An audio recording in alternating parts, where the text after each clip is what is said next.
It all begins on the day the world reached its end, when humanity's most powerful forces, known as the Nine Stars, were completely defeated by a mysterious faction of invaders. In the middle of a devastated battlefield scattered with fallen fighters, only two warriors are left standing. Exhausted and badly injured, the nine-star sacred swordsman Zenon Glorious wonders if they are really the only survivors out there. Right behind him, the powerful nine-star mage, Ellis Covend, confirms the sad reality that all their other battle companions ended up falling in combat. She laments that not even the prophetess Liliana or the summoner Galahad had any chance of surviving against that enemy. Determined not to give up, Zenon asks Ellis to focus entirely on supporting him, which leaves the mage confused about what he intends to do. With a serious and fearless look, the swordsman draws his weapon and makes it clear that the plan is extremely obvious. He points his sword toward the gigantic red-armored monster leading the invaders, determined to land at least one solid strike on it. Els tries to warn him that even uniting all the forces of the Nine Stars, they couldn't put a scratch on the monster, but Zenon counters by saying that this is no reason to back down. Focusing all his energy, the hero prepares the ninth form of the sacred light style to create a shining divine blade. Pushing far beyond his normal limits, he activates the 10th form to consecrate his own life force into the blade. Seeing the impressive amount of golden energy radiating from him, Eels realizes that the warrior truly refuses to give up on that fight. Zenon then dashes like a golden lightning bolt straight at the Red Colossus. The gigantic leader of the invaders simply raises his hand to block the MC's attack. Even facing that overwhelming barrier, the MC keeps forcing his way through. He manages to break the enemy's fire defense with a devastating slash. Zenon flies past the armored monster, leaving a glowing trail of energy crackling through the air. Right after, he calls out Ellis's name so she can execute their combo move. Ready to act, the mage channels her green magical power through her staff and asks him to leave the rest in her hands. She creates magical platforms in the air so Zenon can launch himself and attack the monster from a new angle with even more speed. However, the terrible Colossus counters by delivering a crushing blow to the ground, generating a violent explosion of red energy that throws the swordsman high up into the air.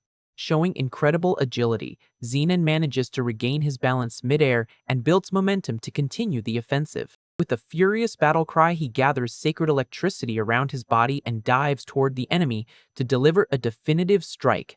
The impact of the collision generates an absurd explosion that lights up the entire area with golden and red sparks. Ellis watches everything, amazed by such a display of strength, believing for a second that this incredible technique might just work. But to her despair, the dust settles and reveals the red-armored giant, completely intact and still standing. Even with his cheek bruised and his body exhausted, Zenon insists the battle isn't over yet and tries to channel more energy. Suddenly, the tremendous effort takes its toll, and the hero ends up coughing up a heavy amount of red fluid. Desperate, Ellis begs him to stop, warning that his body won't handle another second of that pressure. Even stumbling and suffering, the swordsman forces his legs to stand firm and continues gathering the rest of his sacred aura. Seeing his stubbornness, the mage makes a tough decision and completely changes her stance. She tightly grips her magic staff, preparing to cast a spell directly on her own ally. In the blink of an eye, Ellis conjures a prison of light that completely paralyzes Zenon's movements, leaving him confused and unable to understand why she did that. With a determined and sad look, she explains that he is the last hope to save that world and that she won't allow him to meet his end there. Zenon shouts furiously against the barrier, arguing that if they don't defeat that monster now, everyone is going to perish anyway. Ellis counters by saying that this is exactly why she is entrusting everything to him, knowing he is the only one capable of turning around such a desperate situation. At that moment, she reveals an old golden pocket watch and explains that it is a magical tool passed down in her family for many generations. As a gigantic red magic circle appears in the sky announcing the enemy's imminent attack, Elise warns that there is no more time to explain the details. She then asks Zenon to promise that, next time, he won't let those darn invaders win. The mage says he must also fight on behalf of all the companions who have already departed, while the warrior desperately begs to know what she plans to do. Ella says goodbye, stating she entrusts the future of humanity to him, ignoring her companion's pleas to be released so he can fight by her side. At that exact moment, the terrible red colossus fires an overwhelming blast of destructive energy right at them. With tears streaming down her face, Eels gives one last gentle smile and bids Zenon farewell forever. A powerful beam of blue light bursts from the watch and shoots toward the heavens, completely enveloping the hero. Right after, the monster's devastating attack hits the ground and causes a gigantic explosion that consumes everything around. Amidst the destruction, the mysterious golden pocket watch falls broken onto the cracked soil. The dust begins to settle over the devastated wasteland, leaving only the wreckage of that terrible battle. Heavily battered and lying on the ground, Elis coughs with difficulty while observing the bleak scenery. Despite her tragic fate, she cracks a faint smile realizing her desperate plan actually worked. After all, that legendary artifact was the Mystic Pocket Watch, an item of the gods capable of altering destiny itself and granting reincarnation to save the world. With the artifact's power, Xenon's consciousness floats through a vast stellar space, hearing the echo of Ella's words, ensuring he will return to the past to live a completely new life and fix the future. Meanwhile, on the devastated battlefield, the gigantic enemy raises its colossal sword to deliver the final strike against the mage. Even on the brink of defeat and surrounded by red flames, Elis hopes from the bottom of her heart that her selfless act succeeds. The moment a colossal explosion consumes everything, the mage's last silent wish is to be able to win the swordsman's heart in a next life. Zenon suddenly wakes up startled and shouting Elis's name, but his voice echoes through the silent hallways of an extremely luxurious mansion. Sitting on a massive bed inside a sophisticated room, he holds his head tightly while trying to shake off a terrible migraine. Looking around and seeing all that elegant decoration, he concludes he can only be in the residence of some noble thanks to Elis's watch magic. However, upon looking at his own hands, a strange feeling begins to take over his mind. Right then, the bedroom door opens and a young maid runs in with an expression of pure worry on her face. Zenon immediately demands she prepare a weapon so he can return to the war against the invaders, but the girl gets confused and asks if the young master Noah just had a bad nightmare. Finding it weird to be called by that name, he asks who Noah is and wants to know exactly who this young woman standing before him is. While the maid introduces herself as Lydia, he starts examining his own body and notices his skin and hands look very different. The swordsman goes into total shock when he realizes this is definitely not his original physical form. He tries to figure out what is happening, questioning if he ended up possessing someone else's body or if something even more unbelievable took place. Point blank, he asks where they are and who he is supposed to be, leaving the maid, Lydia, even more freaked out by that strange behavior. Worried, she slowly approaches and wonders if the master is acting so bizarrely because of some feverish delirium. With no patience for beating around the bush, the warrior firmly grabs her shoulders and demands she just answer his questions straight up. Lydia reveals that this is the Dasker family's mansion and that he is the fourth son of the household, Noah Dasker, making the young man immediately want to know what year they are in. Upon hearing they are in the year 850, Zenon drops to his knees, realizing he went back exactly 10 years in time.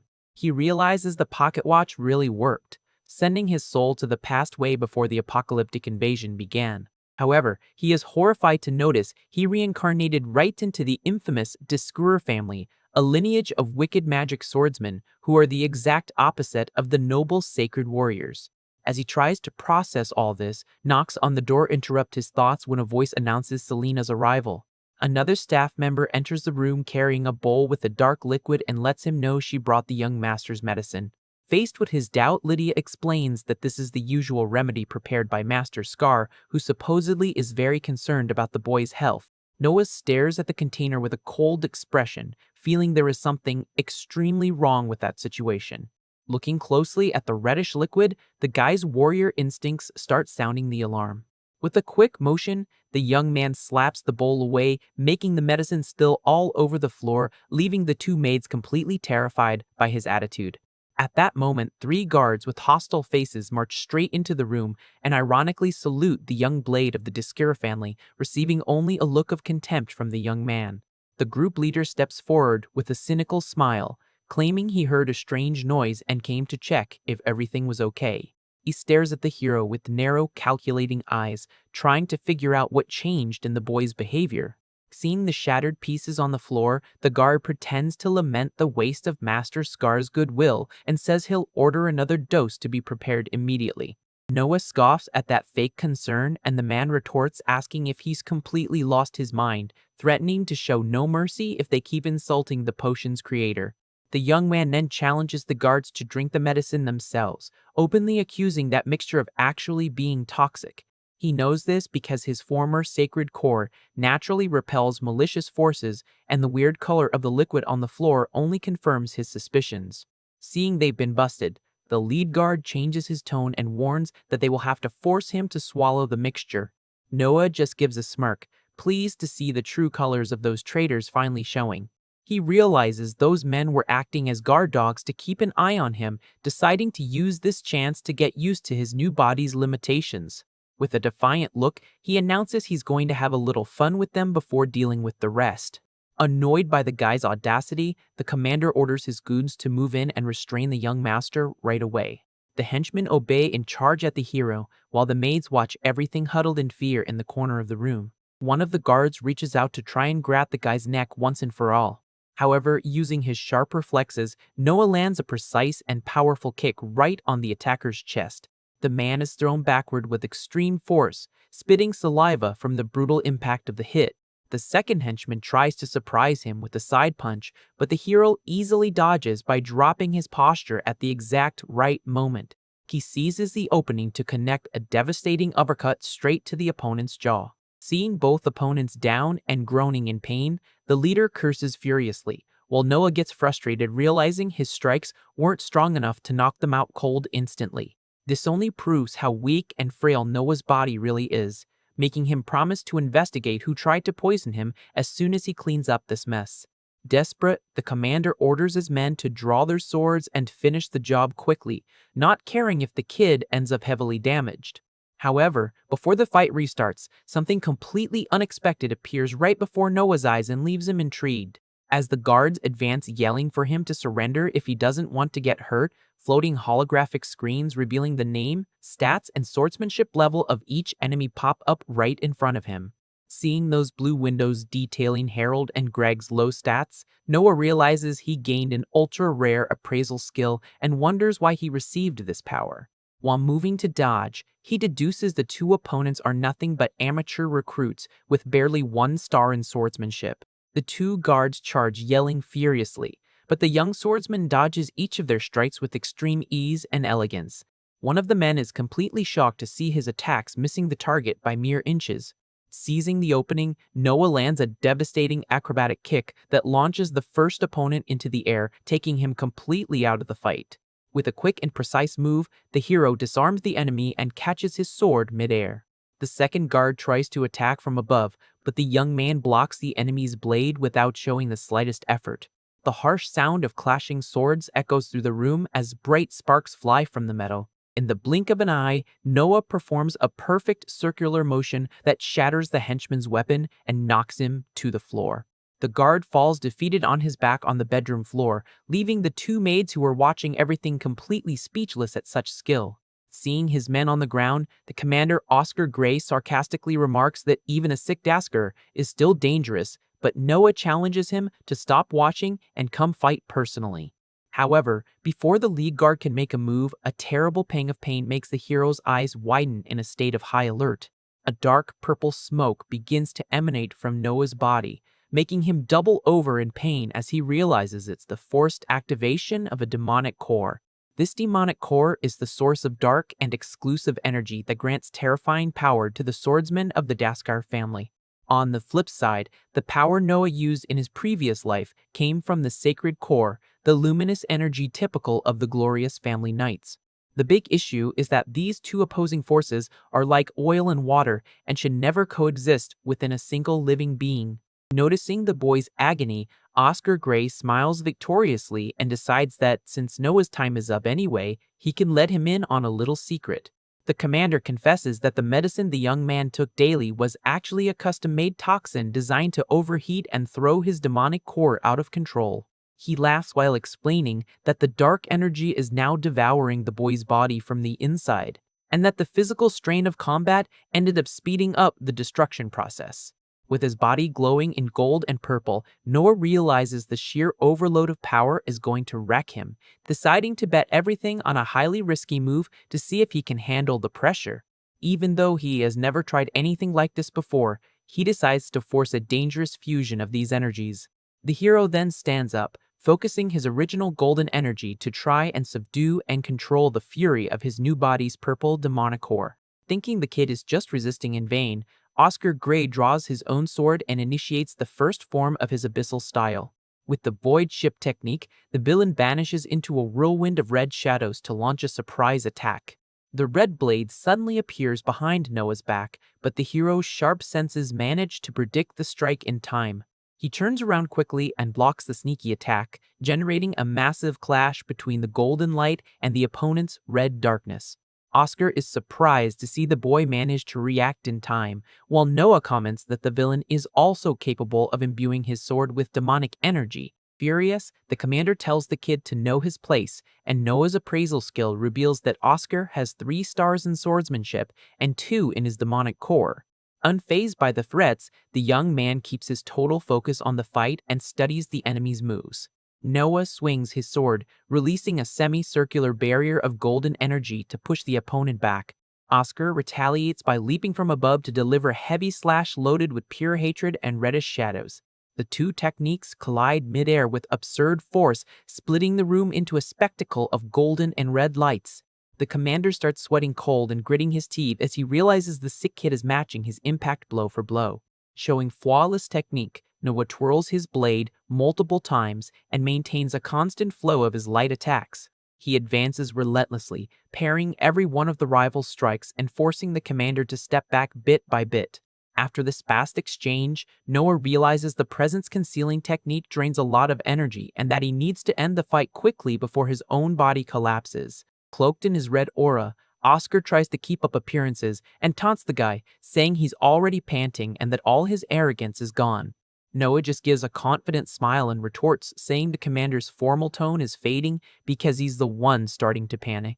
Ticked off by the mockery, the villain brandishes his weapon in anger and charges, determined to split the insolent kid in two. He unleashes a massive whirlwind of red smoke, yelling that the young hero will never be able to read the pattern of his hidden movements. The storm of shadows entirely engulfs Noah, creating a dark dome that blocks all his outside vision. On the outside, the two maids watch in terror as the young master is swallowed by that dark barrier of destructive energy. However, even in the middle of that pitch blackness, Noah stays calm and focused as the Jew energies crackle around him. Pinpointing exactly where the real attack would come from, he points his golden sword at the opening and delivers a precise strike. A violent burst of energy and smoke shatters the dark barrier and blasts the attacker away. Oscar is thrown against the wall with his chest badly cut, staring at the kid in complete disbelief, not understanding how he got bested. Noah calmly walks over to him and explains that while the demonic core can hide the physical body, it can never mask the user's malicious intent. Totally defeated and drained of strength, the villain collapses to his knees on the floor, whispering that it's impossible for the boy to possess such power. Noah merely sheathes his sword with indifference and replies mockingly that not even he fully understands what he just did to be able to explain it. But deep down, he knows victory was only possible because he managed to feel the incredible power of his sacred core perfectly intertwining with the strength of that body's demonic core. He realizes his trump card is the flawless combo between his original soul's sacred core and the demonic core belonging to that new body's original owner. If Noah can fully master this unprecedented union of opposing powers, he will finally have a real chance to solve the world once again. In his thoughts, he silently thanks the mage Eliz because thanks to her selfless act, a new light of hope has ignited on his path. While he reflects on the future, Lydia and Selena rush into the room extremely worried, asking if the young master is hurt and if they should urgently call a doctor. Noah reassures the two by saying he's perfectly fine, but quickly turns his attention to a mysterious creature that just landed on the bedroom window. It's a small black messenger dragon, firmly holding a sealed letter addressed to the young man in its mouth. Lydia takes the envelope and reveals to the guy that the message is a direct summons from the current patriarch of the family, the feared Lord Victor. Handing the letter to Noah, the maid explains that the leader wishes to officially confirm the young man's interest in participating in the upcoming War of Succession. Holding the paper, the warrior wonders what this heir dispute is all about and decides he needs to find out more details to plan his next moves. He then asks directly if the two of them know what this so-called Daskar family succession war is. Selena answers promptly, stating that absolutely anyone who serves the powerful Daskar bloodline knows the rules of this event very well. She explains that the succession war is a brutal conflict designed to mold the heirs into perfect weapons, basically boiling down to a mutual hunt for the demonic cores. The siblings must battle each other to the bitter end, and the winner of each duel consumes the loser's core, leaving only the most powerful heir to take over the family leadership. Noah puts the pieces together in his head and realizes the lack of historical records about the Daskars in the future happened exactly because the siblings spent their lives eliminating each other in this cruel dispute. Worried about the young master's still fragile health, Lydia asks if he really intends to risk everything by joining this bloodbath. Noah just flashes an enigmatic and confident smile, promising she will find out the answer very soon. He ponders how the glorious family from his past life was seen as a radiant symbol of justice and revered by all the citizens of the kingdom.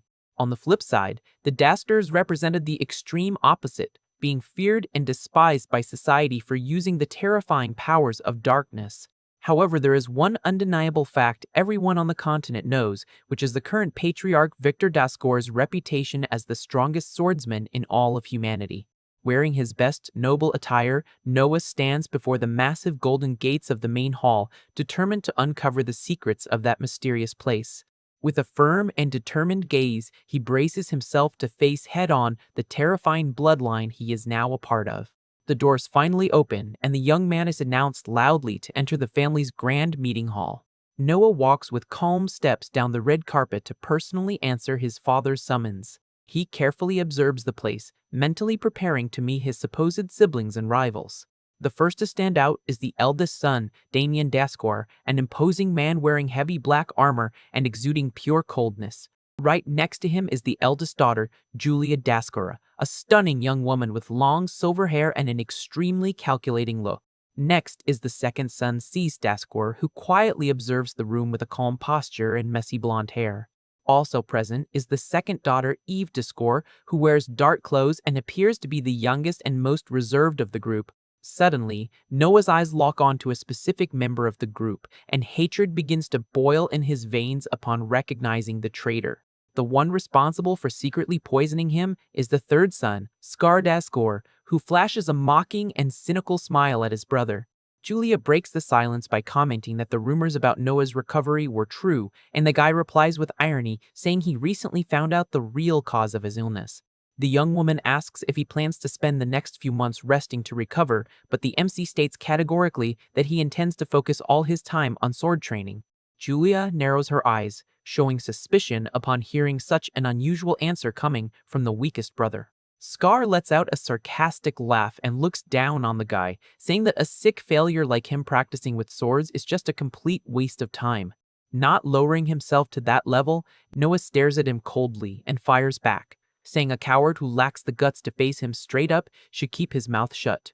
Scar completely loses his composure and grits his teeth in rage, cursing his younger brother for having the audacity to talk back to him like that. Sensing the tense vibe, Julia coldly steps in, telling both of them to shut up immediately because playtime is over. At that exact moment, a solemn announcement echoes through the immense hall, decreeing the arrival of the great patriarch Victor. Heavy, firm footsteps echo through the room as the family's supreme leader walks toward his stone throne. Damien and Julia close their eyes in a sign of absolute respect before the overwhelming aura that starts to fill the hall. All the other siblings also bow their heads and remain in complete silence to show reverence to their father. Noah feels the air get incredibly heavy and is blown away by the absurdly crushing presence radiating from that man. He observes the imposing figure of the legendary warrior whose fame of absolute strength crossed generations even in his past life. Taking a seat on the throne of swords, the feared Victor Daskar, a legendary 9-star demonic swordsman, dominates the room with his piercing gaze. The leader notes that all his heirs answered the call and receives a unanimous and respectful confirmation from the group.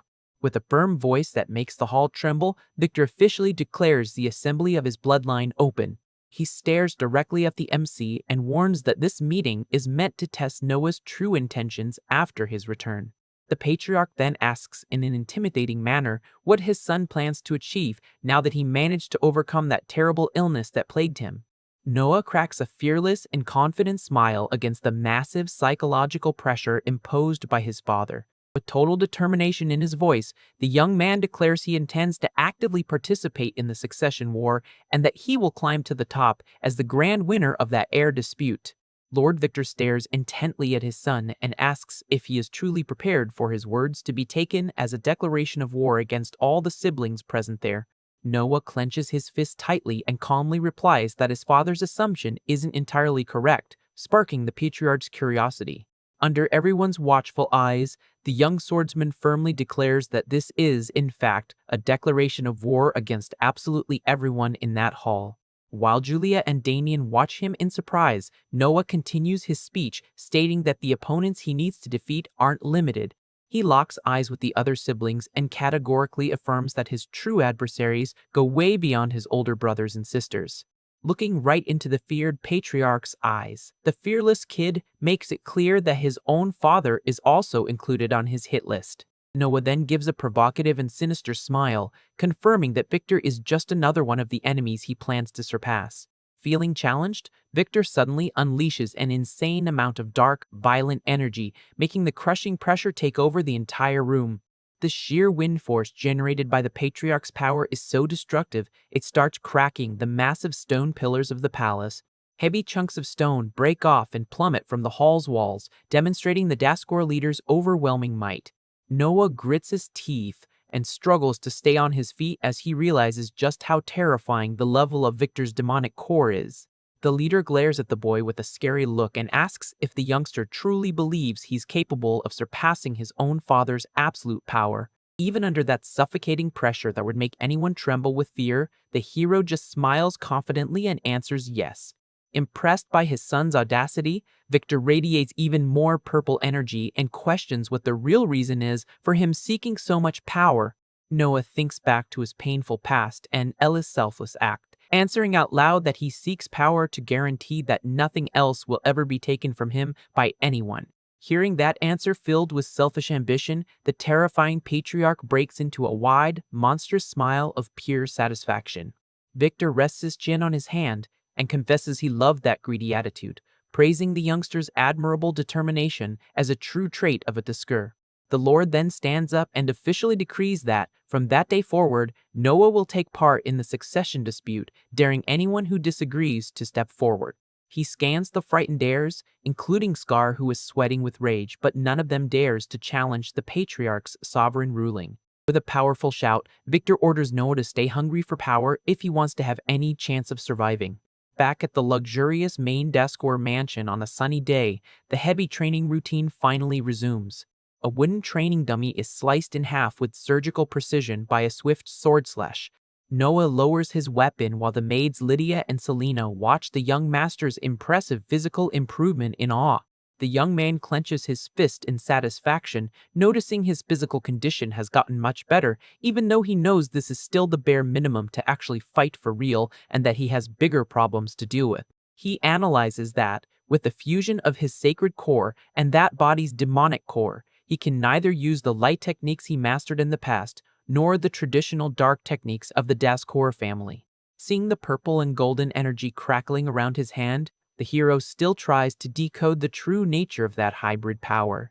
His status screen reveals he is a 9-star swordsman temporarily limited to 2 stars because of his body's physical conditions, leading him to conclude he must hide the existence of his sacred core at all costs. Suddenly, an ironic voice comments on his unusual agility for someone who is bedridden, revealing that Julia, his older silver-haired sister, was quietly watching him from behind a tree.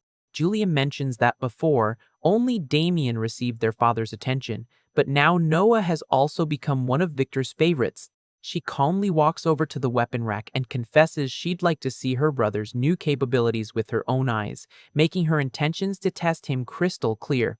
With an intimidating look, she draws a wooden sword and announces they will start the tests right away.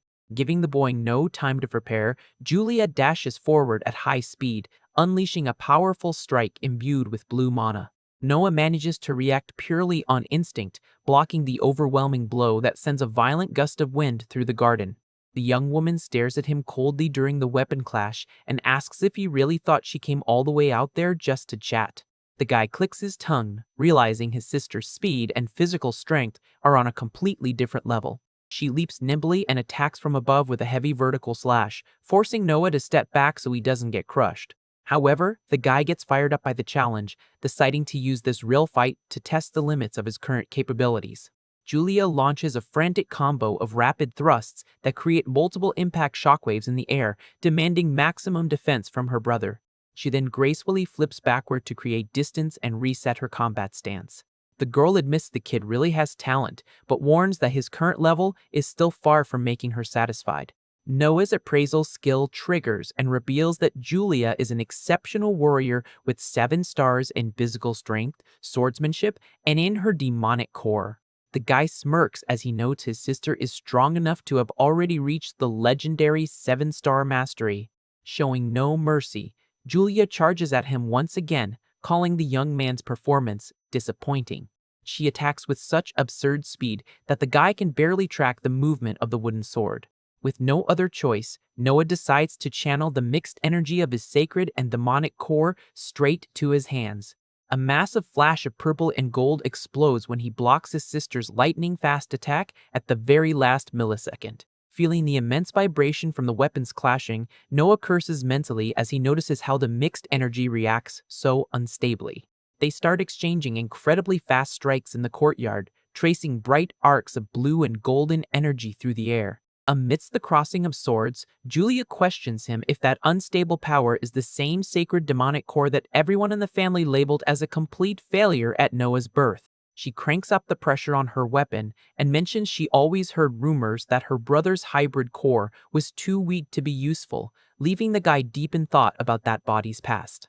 Noah realizes that body already possessed the sacred demonic core from the very beginning, and that to anyone who doesn't know its true nature, it would indeed look like a total dud. He concludes that as long as no one finds out his power is a mix of different cores, he'll be able to fight seriously without raising suspicions.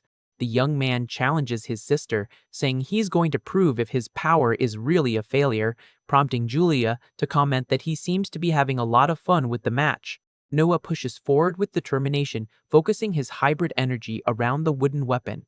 Julia easily dodges the attack and appears behind him, coldly drawing his attention. She asks if he knows the real goal of the family's succession dispute, and the guy quickly answers he knows it's meant to steal cores and forge the strongest warrior of all. Hearing that, the young woman tosses her wooden sword on the ground and says that, in that case, they don't need to waste any more time. Covered in a terrifying red and black smoke of dark energy, Julia unsheathes her real sword and asks point-blank if she can have his demonic core. Noah is completely shell-shocked when he senses the sudden hostile intent from his own sister. Feeling the imminent danger, he yells for Selena to toss his real sword, getting an immediate response from his maid. The weapon is thrown toward the courtyard while the maids watch the tense situation with extreme concern. Noah jumps and catches the sword firmly, instantly channeling his magic energy to defend himself. The two clash their real weapons in a brutal impact of dark energy that makes the kid groan in pain under the weight of that overwhelming power. He grits his teeth and struggles with everything he has to hold back his older sister's devastating strike. Julia uses the power struggle to land a solid kick on Noah, pushing him away violently. The guy barely dodges a slicing attack that grazes his face, making him break into a cold sweat. She laughs mockingly and confesses she's way more impressed than she thought she'd be by her little brother's reaction. Julia charges again, eager for battle, demanding he show even more of his secret strength. She steps back for a brief moment just to taunt him, asking if he'll be able to handle what's coming next. The young woman then takes on a deadly stance and activates the first form of her Shadow Flame style to unleash a torrent of black fire. Realizing that move is extremely dangerous, Noah decides to use absolutely everything he's got to try and block the impact. A gigantic slash of red and black energy drops from the sky straight onto the purple protection barrier raised by the kid. The two forces collide violently in an intense power struggle where neither side seems willing to give in. The shockwave generated by the clash is so fierce it forces the mates to take cover from the destructive gale in the courtyard. During the blade lock, Julia questions if he really plans to keep fighting using only one hand. Noah replies boldly, daring his sister to try and make him use both hands through brute force. Julia then moves nimbly and delivers another heavy blow that forces the guy to react fast. Noah manages to surprise her with an aggressive lunge from behind, delivering a vertical strike with all his might. She is forced to block the sneak attack, generating a massive flash of sparks between the two blades. Noah gives a victorious smile upon realizing his effort paid off, and his sister finally had to use both hands to hold her weapon. However, she quickly reacts with sheer brutality and blasts the guy backward with a powerful impact. The MC grits his teeth as he tries to recover from the heavy hit that sent him straight to the ground. He stabs his sword into the cracked dirt to stabilize his fighting stance amid the dust. Julia stays completely silent, staring down her little brother with a look of extreme suspicion and seriousness. Noah realizes that even using the maximum output of a sacred demonic core, it was barely enough to match his sister. He notices his hands are shaking and the mixed energy of his core is starting to flicker dangerously. With an exhausted body, the young man figures he has just hit the current limit of his hybrid energy. Julia then asks if he knows why the Dasker family members don't just take each other out right at the start of the dispute, sparking the kid's curiosity. She explains that the stronger a core gets, the slower its growth becomes, which is why they avoid hunting opponents who are still too weak. The warrior adds that harvesting the power only makes sense if done after the prey's core has developed enough. She looks at the guy with a hungry gaze and points out that not only did he block her critical attack, but he also managed to counter it. With a dark glare, she confesses that a core of Noah's level is already something incredibly valuable and worth taking. Noah clicks his tongue and tenses up as he realizes he has become a very real and immediate target for his older sister. Giving him no time to rest, Julia leaps high and prepares to unleash the devastating eighth form of her flame style. Suddenly, a powerful shout orders that to stop immediately as a new figure steps into the courtyard to interrupt the fight. The newcomer throws himself between the two siblings and blocks Julia's overwhelming strike at the very last second. The man, identified as Kyle, desperately warns that young Master Noah will certainly be eliminated if she continues with that cheap shot. Julia tells Kyle to get out of the way, claiming it's a legitimate fight for the cores, but the guard snaps back in shock, reminding her that the young Master's core is only at 2 stars. The girl gets confused by the reveal and says that's impossible since the kid was able to perfectly block her previous attacks. While his sister questions the situation, Noah just stays quiet, sweating cold for having narrowly hidden the true extent of his hybrid power. Kyle reinforces that he personally investigated the situation under Lord Victor's orders and that Noah's demonic core has clearly exhausted all its strength in the skirmish. She reflects that if her brother really had a 4 or 5-star core, he wouldn't have reached his physical limits so fast. Noah leans on his real sword, exhausted and panting, trying to keep up the appearance of extreme fatigue in front of his sister. Convinced by the kid's exhaustion, Julia sheathes her weapon and admits it was all just a big misunderstanding on her part. However, she leaves a very clear warning for Noah that her interest in stealing his demonic core is still absolutely real. The young woman walks away saying that when he becomes strong and his core develops, the two will finally fight seriously to the bitter end. Noah gives a confident smile and fearlessly replies he'll be looking forward to that day of real combat. As she walks across the palace courtyard, Julia still feels there is something very weird and mysterious about the power the kid displayed. She ponders that a critical strike of that level could never have been blocked by someone whose strength is capped at just 2 stars. Glancing back out of the corner of her eye, the silver warrior concludes her little brother is definitely hiding a major secret. Instead of getting annoyed by the mystery, she just lets out an amused laugh, finding the whole situation highly intriguing. She silently hopes the kid keeps growing in such an interesting way while screams of pure rage start echoing from the other side of the estate. In his room, Scar loses control of his anger and smashes a glass on the floor, sending shards flying everywhere. The guy rants indignantly about the fact that a weak piece of trash like Noah got official permission to join the air dispute. He gets even more furious because the patriarch never gave such grand words of encouragement even to him. Scar kicks the furniture, swearing he will never accept this humiliation until one of his henchmen walks into the room carrying an urgent report. The man approaches and whispers the secret intel into the young master's ear, drawing curious looks from the women around. The wicked smile returns to Scar's face as he says the news is great and that he just had a very interesting idea. With a creepy expression, the third son swears to himself he's going to drag his little brother straight to rock bottom and eliminate him from the dispute once and for all. Back in the main garden, the warrior who interrupted the fight throws before Noah and apologizes for taking so long to formally introduce himself. He reveals his name is Kyle Olson and that he was assigned by the patriarch to serve as Noah's new combat instructor. Kyle explains that leader Victor thought the war would be boring if the kid were taken out too early, so he sent help to make up for the time lost while he was sick. Curious about the true strength of the man standing before him, Noah secretly activates his spiritual appraisal skill. The blue holographic screen reveals Kyle boasts a physical strength of 7 stars and an 8-star mastery in swordsmanship, making the guy note that the warrior's skills are top tier. Noah then asks if they are going to start practical training immediately, but Kyle pauses hesitantly and pulls out a sealed letter. He hands the red envelope to the young master and explains he received an official mission directly from the patriarch. Upon opening the document, Noah reads that the task is to investigate and clear out a dangerous miasma pool that popped up nearby. The system explains that a miasma pool is a hazardous phenomenon where malicious energy gathers and drives the local beast crazy, and that the issue can only be resolved by defeating the area's sovereign monster. Far from being worried about the mission's imminent danger, Noah just flashes an intrigued smirk. The young MC instantly realizes he can take advantage of that dangerous hunt to quickly boost his own physical condition. A short time later, in the dense fog-covered forest, one of the guards slices an arachnid monster in half with a clean hit. Kyle watches the action and orders the squad to keep up a brisk pace to exterminate every last corrupted monster in the area. One of the fighters digs his blade in and starts removing the enraged core from one of the downed creatures. In the bushes, some soldiers gossip behind Noah's back, mocking his rank of merely 2 stars and calling him a coward. Even Kyle begins to internally question what the terrifying patriarch saw in that seemingly weak kid as they walk in silence. Suddenly, one of the scouts shouts Noah and Kyle's names in a panic from the middle of the trees. Running toward the call, they come across several unconscious children lying on the forest floor.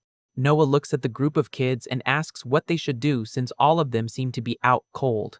Kyle explains that clearing the miasma pool is the urgent priority and, with no time to head back, decides they must take the kids along with the group.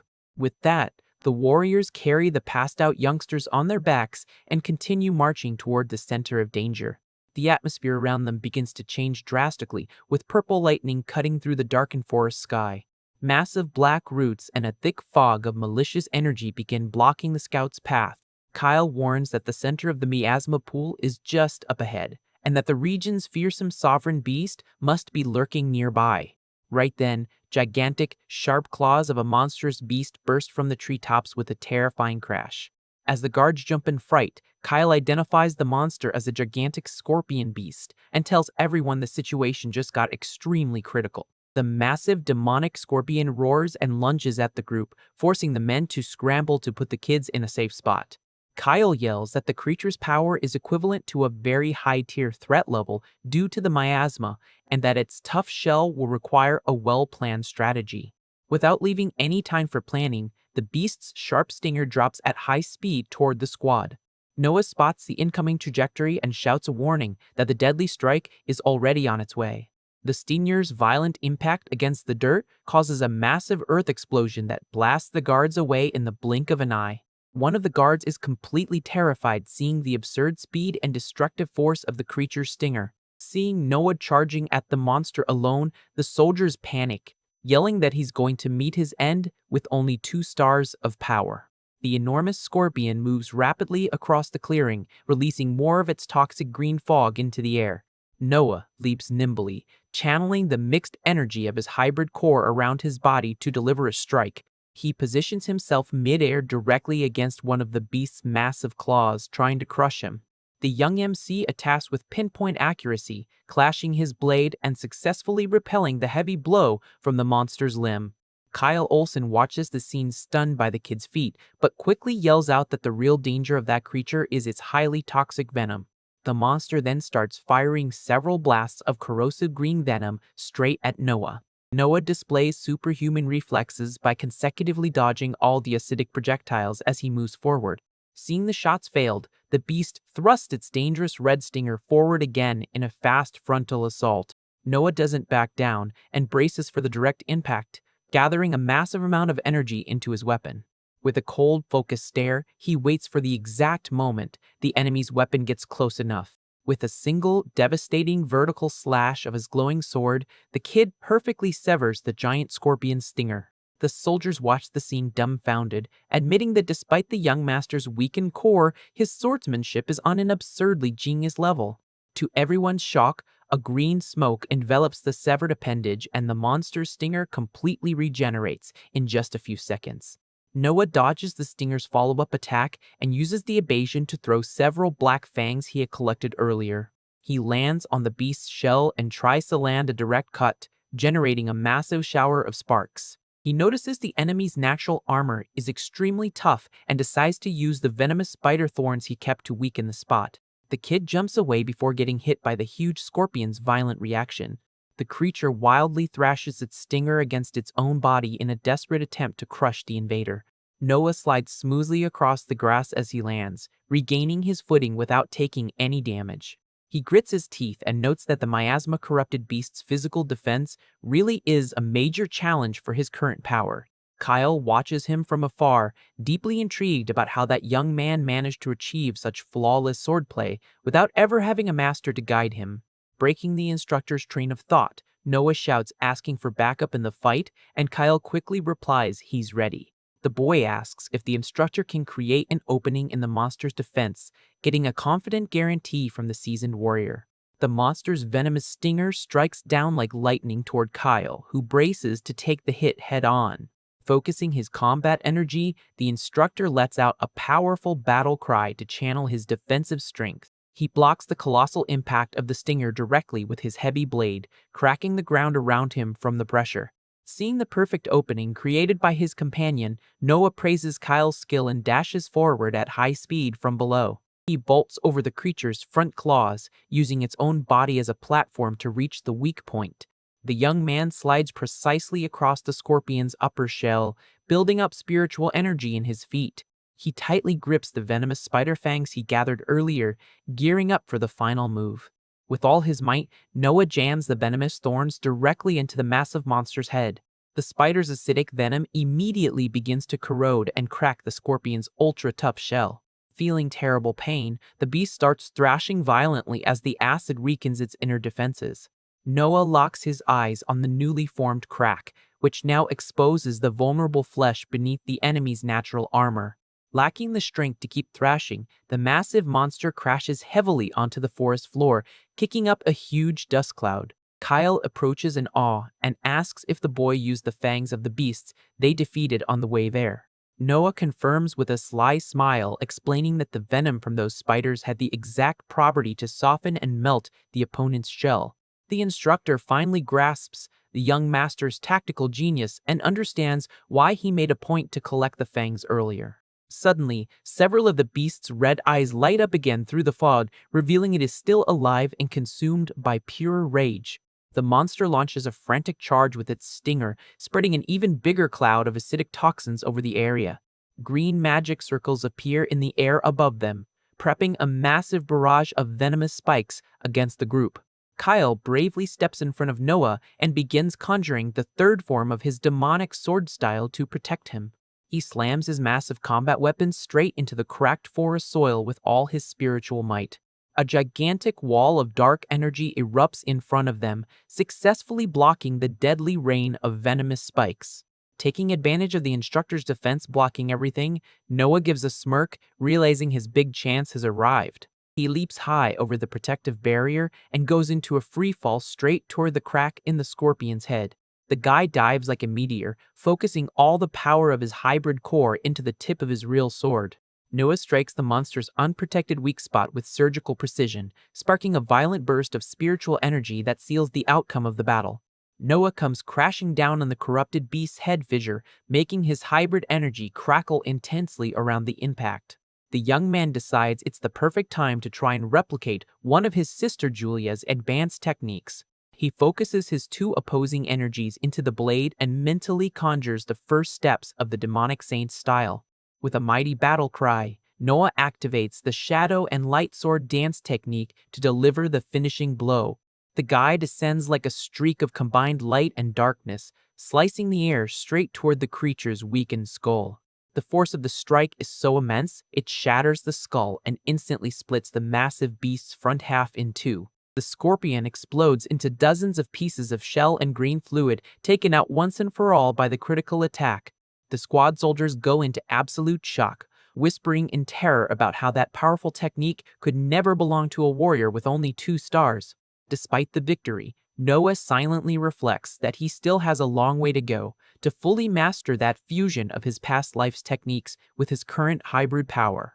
Kyle walks over and praises him for the excellent work, while the young master sheathes his weapon and says he'll leave the area cleanup to the instructor. When Kyle asks where he's heading in such a hurry, Noah replies casually that he just has a personal matter to take care of. Without giving more details, the guy walks alone into the darkest, thickest part of the miasma forest. He ponders how the people of this current era still ignore the real cause behind the emergence of these mysterious miasma pools. But coming from the future, Noah knows very well that the real cause is a forbidden magic item powerful enough to attract and gather the darkness. He stops in front of an immense ancient tree whose roots are deeply soaked in a creepy purple fog. With a precise swing of his sword, the guy splits the solid wooden trunk to reveal what is hidden inside. Nestled in the cracked wood, a metallic ring with a blue gem glows intensely with hostile magic energy. Noah grabs the mysterious artifact in his hands and smiles in satisfaction, having found exactly what he was looking for. Suddenly, a desperate and terrifying scream echoes in the distance through the forest's greenish fog. The kid spins around startled, not understanding what could be causing that sudden panic. He pockets the artifact and sprints back at top speed to the clearing where he left the squad. Upon arriving at the scene, Noah is shocked to see the rescued kids starting to suffer terribly, wrapped in a strange dark smoke. One of the guards runs toward him in a panic and warns that something terrible is happening and the monsters are attacking again. With a sharp glare, the hero draws his blade once more, bracing to face the new approaching threat. A massive horde of enraged creatures, including ogres, wolves, and giant spiders, begins swarming from all directions of the woods. The squad finds themselves completely surrounded by dozens of corrupted beasts, acting in a coordinated manner. Noah uses his hybrid barrier of light and darkness to block a violent stomp from one of the larger creatures. Kyle Olsen clears a path by slicing enemies with his giant sword, yelling for the young master amidst the chaos of battle. The soldiers sigh in relief seeing their strong instructor's defensive efficiency in the middle of that deadly siege. Noah firmly orders the warriors to keep buying time and holding the defensive line. While the others fight, he approaches one of the children, twisting in pain under the miasma's effect. He inspects the metal collar on the boy's neck and realizes it's a demonic absorption tool, a cursed item that drains someone else's mana and gave his family their cruel reputation in the past. Kyle yells out that the enemy numbers are just too high and the squad won't be able to hold out much longer. Noah decides to mess with the collar's energy flow using his hybrid core, which will let him track the exact location of whoever is controlling that item from afar. A purple and gold glow begins to wrap around the metal artifact as the guy pumps his mixed mana into it. Closing his eyes in deep concentration, the hero starts following the invisible line of mana connecting the item to its master. His spiritual perception triggers and pinpoints a masked man with red eyes, watching everything hidden in the bushes. He shouts to the squad to look after the kids and watch their backs while he personally handles an urgent matter. The guy blasts off like a gale of energy, mercilessly tearing through any beast that tries to block his path. He sprints swiftly through the twisted roots and trees, following the hidden enemy's exact trail. With nimble and silent moves, the kid glides like a shadow along the forest's back paths. Noah stops in the middle of a clearing and loudly orders the hiding intruder to step out and face him once and for all. All of a sudden, the masked man jumps from the treetops, attempting a surprise, fatal strike at Noah's back. Anticipating the move, the young hero blocks the critical attack at the last second, making their blades clash violently. The attacker jumps back and lands softly on the grass, seriously analyzing the kid's impressive defensive stance. He acts surprised and admits the boy was able to sense his presence, praising him for living up to the powerful Discord family blood. Noah coldly asks who was responsible for ordering that hit, but the masked man just brushes off the question, saying he'd never expose his client. The young man flashes a defiant smirk and warns that if necessary, he'll use brute force to beat every single answer out of him. The two lock into a frantic and lightning-fast exchange of sword strikes that makes the forest floor shake from the impact. The hitman closely observes the mysterious hybrid energy around Noah's blade and questions if that power really comes from his demonic core. Noah glares at his opponent coldly and answers cryptically that not even he has fully grasped the true nature of that power yet. The young hero stabilizes himself on the grass, keeping his sword in a defensive position to predict his adversary's next move. The masked man decides to turn the fight up a notch and begins channeling the second form of his umbral darkness style.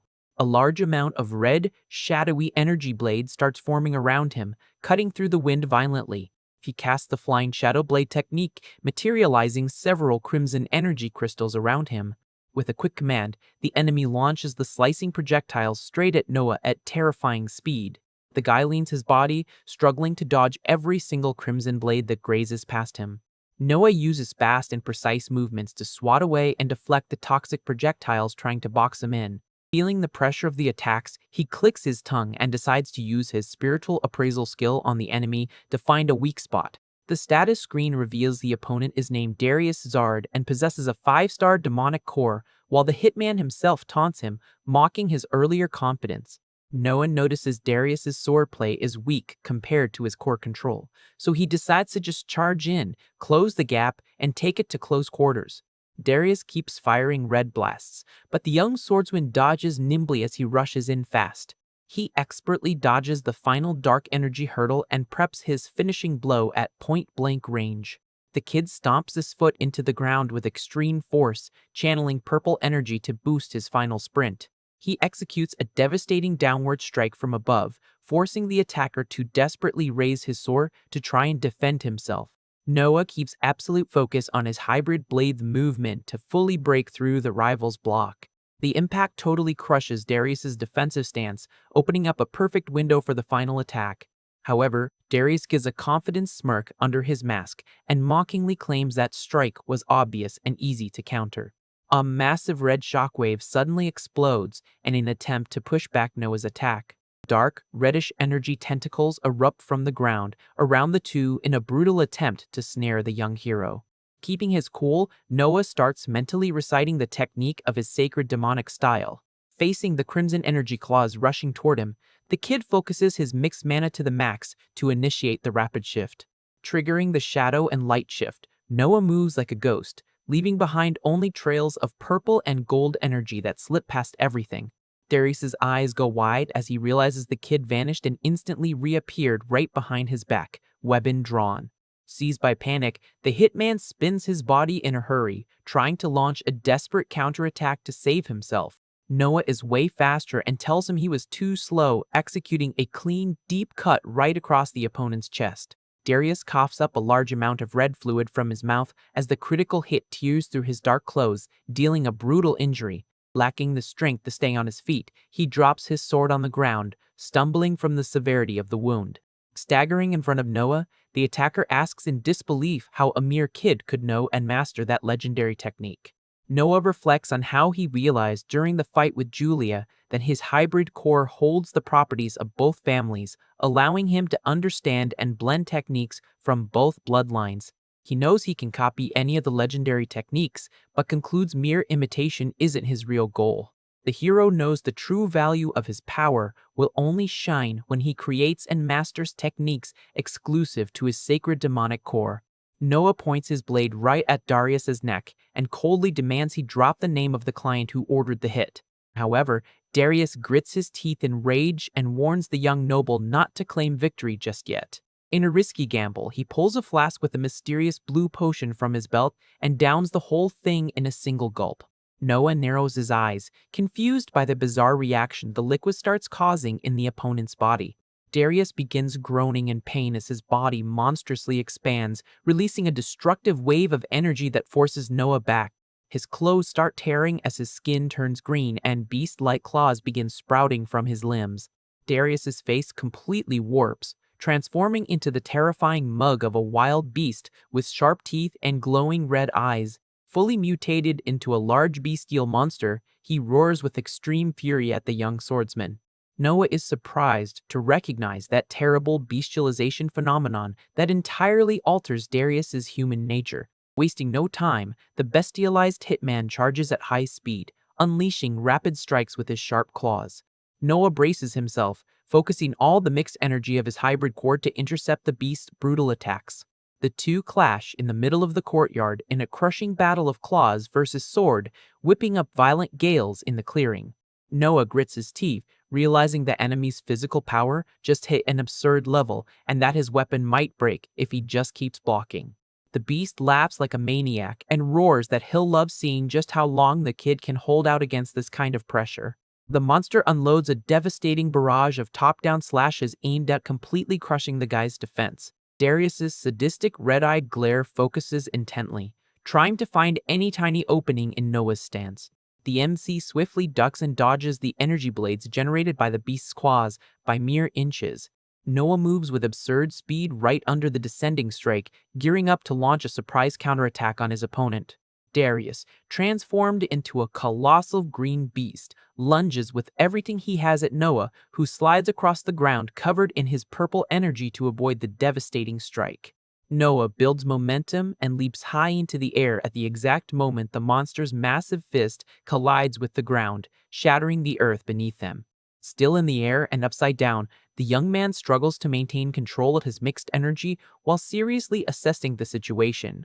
He performs a flawless acrobatic move to land safely and wields his sword enveloped in purple lightning, while the beast watches him from afar. Noah realizes he won't be able to just keep dodging the entire time and decides he needs to create an opening to attack. With determination, he tightly grips the hilt of his sword and prepares to deliver a precise strike against his opponent. Darius lets out a monstrous laugh and leaps high, mocking Noah and asking if he finally despaired upon realizing the massive power gap between them. The monster charges in a perilous dive, shouting that he will end this once and for all, while the boy simply waits calmly for the right moment. At the exact moment the beast's giant claws are about to strike his head, Noah remains unfazed and begins to activate a mystical defense. An extremely intense pink glow bursts directly from one of the rings on the young man's fingers. The hexagonal barrier of the Ring of Absolute Repulsion materializes and completely blocks the monster's terrible physical blow, generating a deafening shockwave. The impact is so overwhelming that it throws Darius's gigantic body backward, while Noah's magical defense remains intact. Noah shows a confident smile upon realizing that, with the energy from his hybrid core, he can finally recreate the techniques from his past life. The young man begins to channel all his mixed mana into the sword, making purple and golden sparks dance around his body. Taking advantage of the fact that the monster is still destabilized in the air, the boy builds momentum and leaps toward him to deliver the decisive strike. He raises the weapon above his head with both hands and prepares to conjure the legendary swordsmanship of the holy demonic style. With a sharp and focused gaze, an immense column of golden and purple light projects vertically from his blade. Noah unleashes the dual polarity unique blade, a colossal vertical slash that hits the creature's body squarely in the air. The mixed energy technique tears through the sky and the forest with a devastating explosion, destroying everything in its path. Noah lands and sighs in relief upon realizing his strategy worked perfectly and that he managed to save himself at the last second. He looks at his hand and remembers that the Ring of Absolute Repulsion is an excellent defense item, capable of nullifying any attack one single time and repelling the adversary. With the threat defeated, the boy decides it's time to return to the clearing and reunite with Kyle and the rest of the group. Meanwhile, in the other part of the forest, Kyle and the warriors continue fighting desperately to hold back the advancing army of beasts. Kyle blocks a heavy attack with his sword and grits his teeth, feeling that he is about to reach his physical limit. A gigantic green monster takes advantage of the warrior's weakness and raises a spiked club to deliver a crushing blow. Seeing the dangerous weapon descending toward him, Kyle despairs at having no strength left to dodge the attack. However, the enormous club suddenly stops in midair, leaving the knight completely confused about what just happened. He looks up and realizes that the creature was instantly taken down before it could complete the motion. Looking around, the guards are shocked to see that all the beasts surrounding them were cut in half all at once, saving the lives of everyone there. Noah appears, walking calmly among the fallen monsters, and asks if everyone is okay, leaving Kyle surprised by his timely arrival. Still trying to process the situation, Kyle answers yes, although he can barely believe they survived an attack of that magnitude. The boy approaches the fallen children and announces that he eliminated the culprit responsible for driving the beasts crazy, leading the soldiers to deduce that the mastermind must be a skilled caster. Noah confirms their suspicions and begins to treat the boys with his energy, admitting that the only remaining mystery is figuring out the identity of the person who hired the assassin. Under the effect of Noah's treatment, the three boys finally manage to rest peacefully, free from the miasma and the agony of the absorption collar. The young noble stares at the children with a serious and thoughtful look, reflecting on the danger they were in. Sometime later, Noah arrives in front of an imposing building with classical architecture on the family's estate. He walks with determination, thinking that since those innocent kids almost perished because of him, he will do whatever it takes to hunt down the real culprit. The young man remembers Lydia's words, advising him to look for Eve Dasker, the family's official informant who works at the mansion. He knows he needs to get concrete clues about the mastermind and that the informant is the ideal person to give him those answers. Suddenly, Noah's walk through the garden is interrupted by an authoritative voice ordering him to stop right where he is. A young blonde man in plate armor blocks his path and warns that even though Noah is a member of the Duskura family, he is not authorized to enter. The two swordsmen glare at each other coldly in the courtyard of the luxurious estate, creating a tense atmosphere between them. Noah remembers that the person he is looking for is Eve Daskar, a mysterious woman highly trusted by the family when it comes to espionage. He recalls Lydia guaranteeing that if anyone knew who orchestrated the attack against him and the children, that someone would definitely be Eve.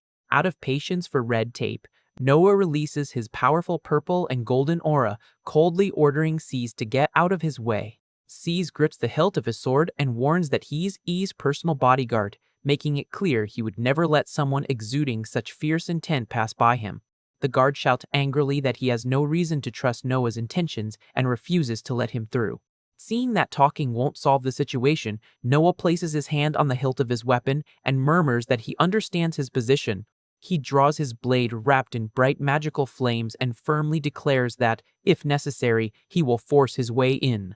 Cease unsheaths his own sword and takes a combat stance, grumbling that unfortunately he will have no choice but to fight. Cease charges at high speed with his sword drawn, initiating a direct confrontation against the young noble.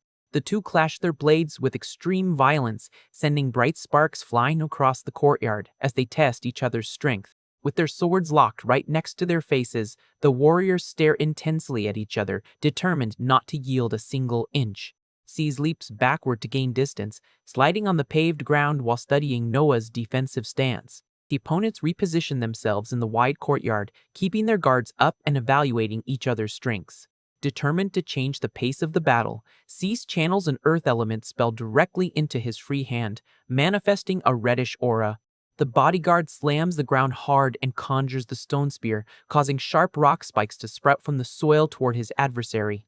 Noah expresses surprise seeing the massive rocky thorns coming his way and quickly dodges by jumping to the side. Still in the air, the boy readies his sword to parry the pointed rocks that continue to chase him.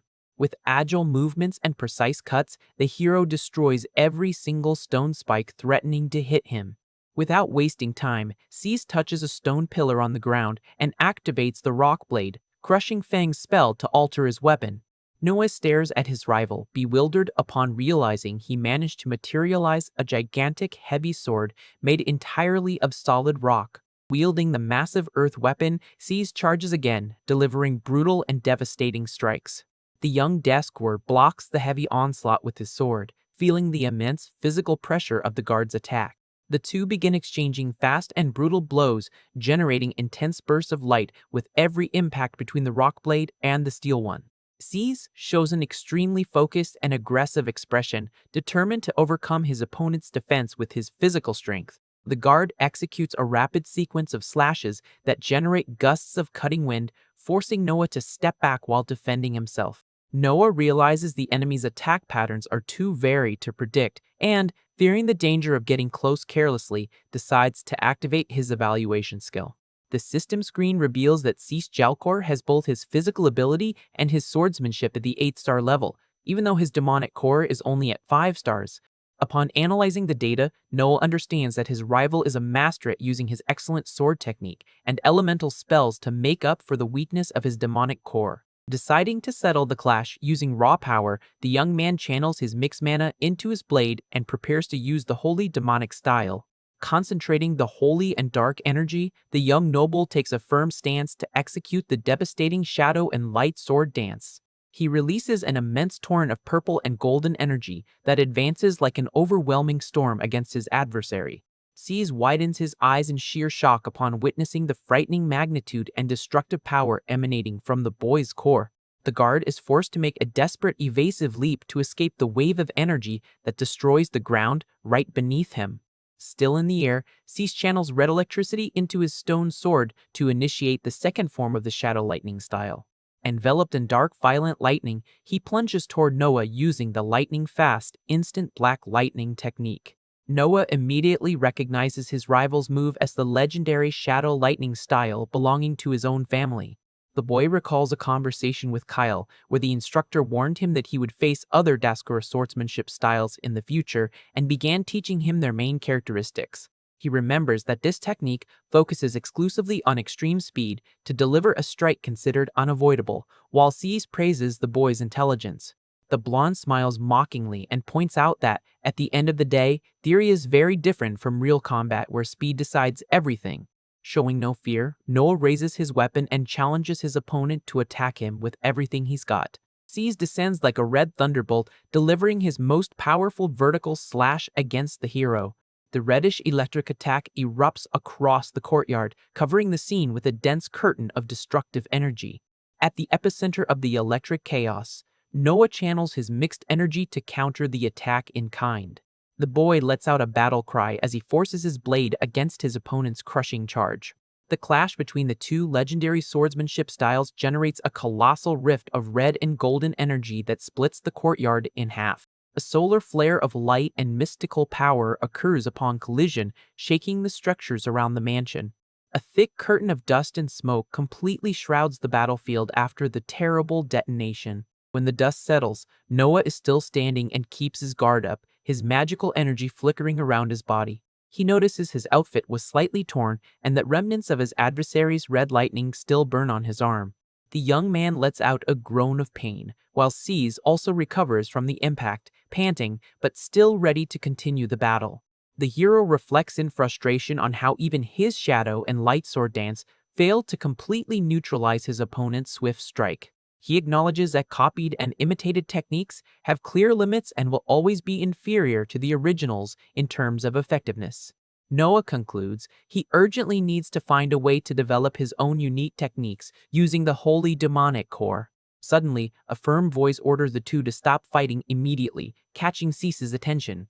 Eve Dasker appears at the mansion's entrance with a serene expression and an elegant dark dress, interrupting the duel.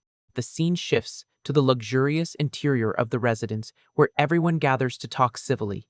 Sitting comfortably on a couch with Seize by her side, Eve coldly inquires about the real reason behind that violent brawl in the courtyard. Seize explains he was forced to intervene because Noah approached the area, giving off a clear and evident hostile intent that he, as a bodyguard, couldn't ignore. Noah breaks the silence and questions why someone carrying the powerful Daskor surname would need a private protector. Eve looks away and simply admits that she has absolutely no aptitude for combat. Seize interrupts and asks what the real reason for Noah's visit is, emphasizing that his lady has no interest whatsoever in getting involved in the dispute for the family's leadership. The hero hesitates to answer, but the informant herself takes the initiative and deduces he came to find out the identity of the person who hired the assassins that tried to take him out.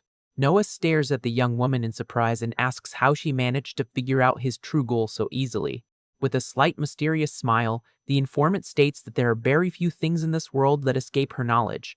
She playfully comments that she would love to help her dear little brother, but makes it clear that her valuable information is never given for free. Realizing he will have to pay a price, the boy asks directly what trade she wants to make to reveal the truth. Noah is astonished when Eve asks if he has any knowledge of the legendary Infinite Library. The young man recalls that the Infinite Library is described as a colossal, unexplored labyrinth harboring ancient secrets and knowledge beyond human comprehension. He remembers that adventurers from all over the world founded a metropolis around the place, even though its depths house brutal monsters that make exploration lethal. Eve reveals her proposal and asks the young noble to go there and retrieve a rare tome known as the Book of Eternal Depths. Noah immediately recognizes the relic's name, remembering that this very book was responsible for revolutionizing all magic theory in his previous life. He remembers how the teachings of that work saved countless lives during the ancient wars against the invaders of his past world. The young man reflects that, even though the world ended in ruins back then, obtaining such knowledge this early in this new life could completely change everyone's destiny. Without hesitation, the boy accepts the challenge and guarantees his sister he will bring the book back at all costs. The two seal the official agreement with a firm handshake, kicking off the young warrior's new mission. A short time later, an elegant carriage begins to roll down the paved streets toward the hero's new destination. Inside the vehicle, Lydia enthusiastically celebrates the trip, while Selena observes silently next to a very focused Noah. The carriage finally crosses the gates of Arcanum, the bustling city built around the gigantic tower that houses the Infinite Library. Noah steps out of the transport and begins walking down the city's cobblestone streets, feeling the lively atmosphere of the place. He analyzes the situation and concludes that, due to the library's labyrinthine complexity, he will need to hire an experienced guide so he won't get lost in the depths and can find the sacred book. The young man starts walking through the crowd of adventurers and merchants, keeping an eye out for any sign that might lead him to the ideal helper. He heads down a more isolated and quiet alley while searching for information about the local exploration guilds. Meanwhile, back at Eve's grand mansion, the calm atmosphere hides a new and dangerous visit. The informant peacefully enjoys a cup of tea in her private drawing room. The butler opens the main doors and respectfully announces the arrival of an important member of the Daskour family. Skar Daskour enters the room with firm steps and a confident look, showing he came with a clear purpose. The young man flashes a smirk and immediately declares he would like to obtain some confidential information regarding Noah. Eve stares at him seriously and maintains her unbothered expression while delicately holding her teacup. The two siblings sit face to face in the luxurious drawing room, establishing a silent atmosphere filled with tension. The young woman coldly comments that it is quite an unusual event to receive a personal visit from him in her quarters.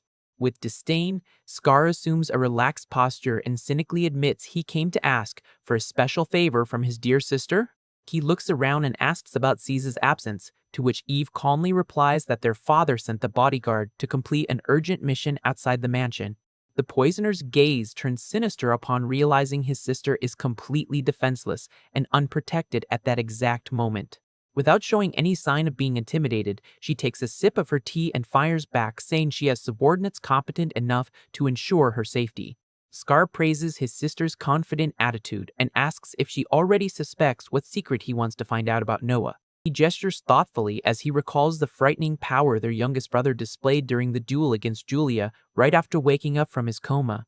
Clenching his fist with greedy determination, Scar demands to know the real mystery behind his brother's sudden strength. Eve replies sharply, mentioning that the youngest even defeated the best assassin Scar had sent, which makes the young man tense up at the accuracy of her sources.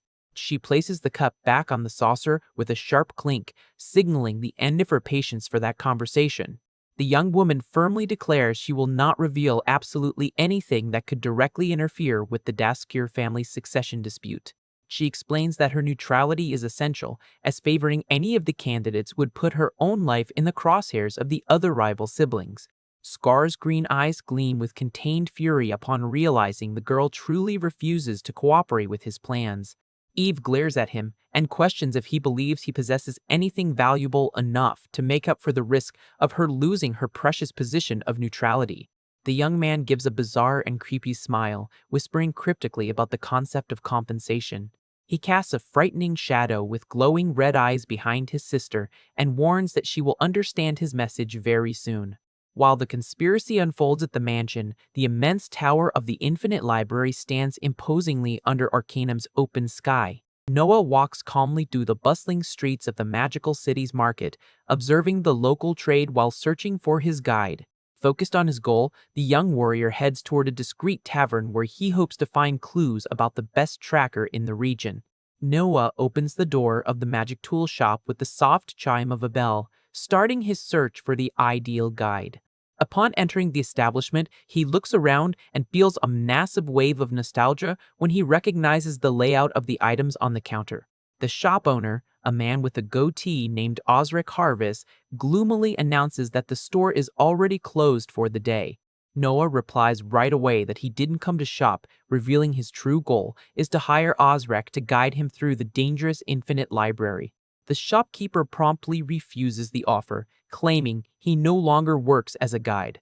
But the young noble counters by asking if he isn't the greatest expert on the paths of that labyrinth. Osric lets out a bitter and sarcastic laugh, asking the boy not to make him laugh at the idea of being the best of them all. Noah is confused as he remembers that in his past life, that man was known for loving the library more than anyone else. Curious, the boy asks if there is a specific reason he so drastically abandoned his old exploration jobs. Osric loses his patience, slams his hand hard on the counter and rants that the situation isn't something a mere customer can solve.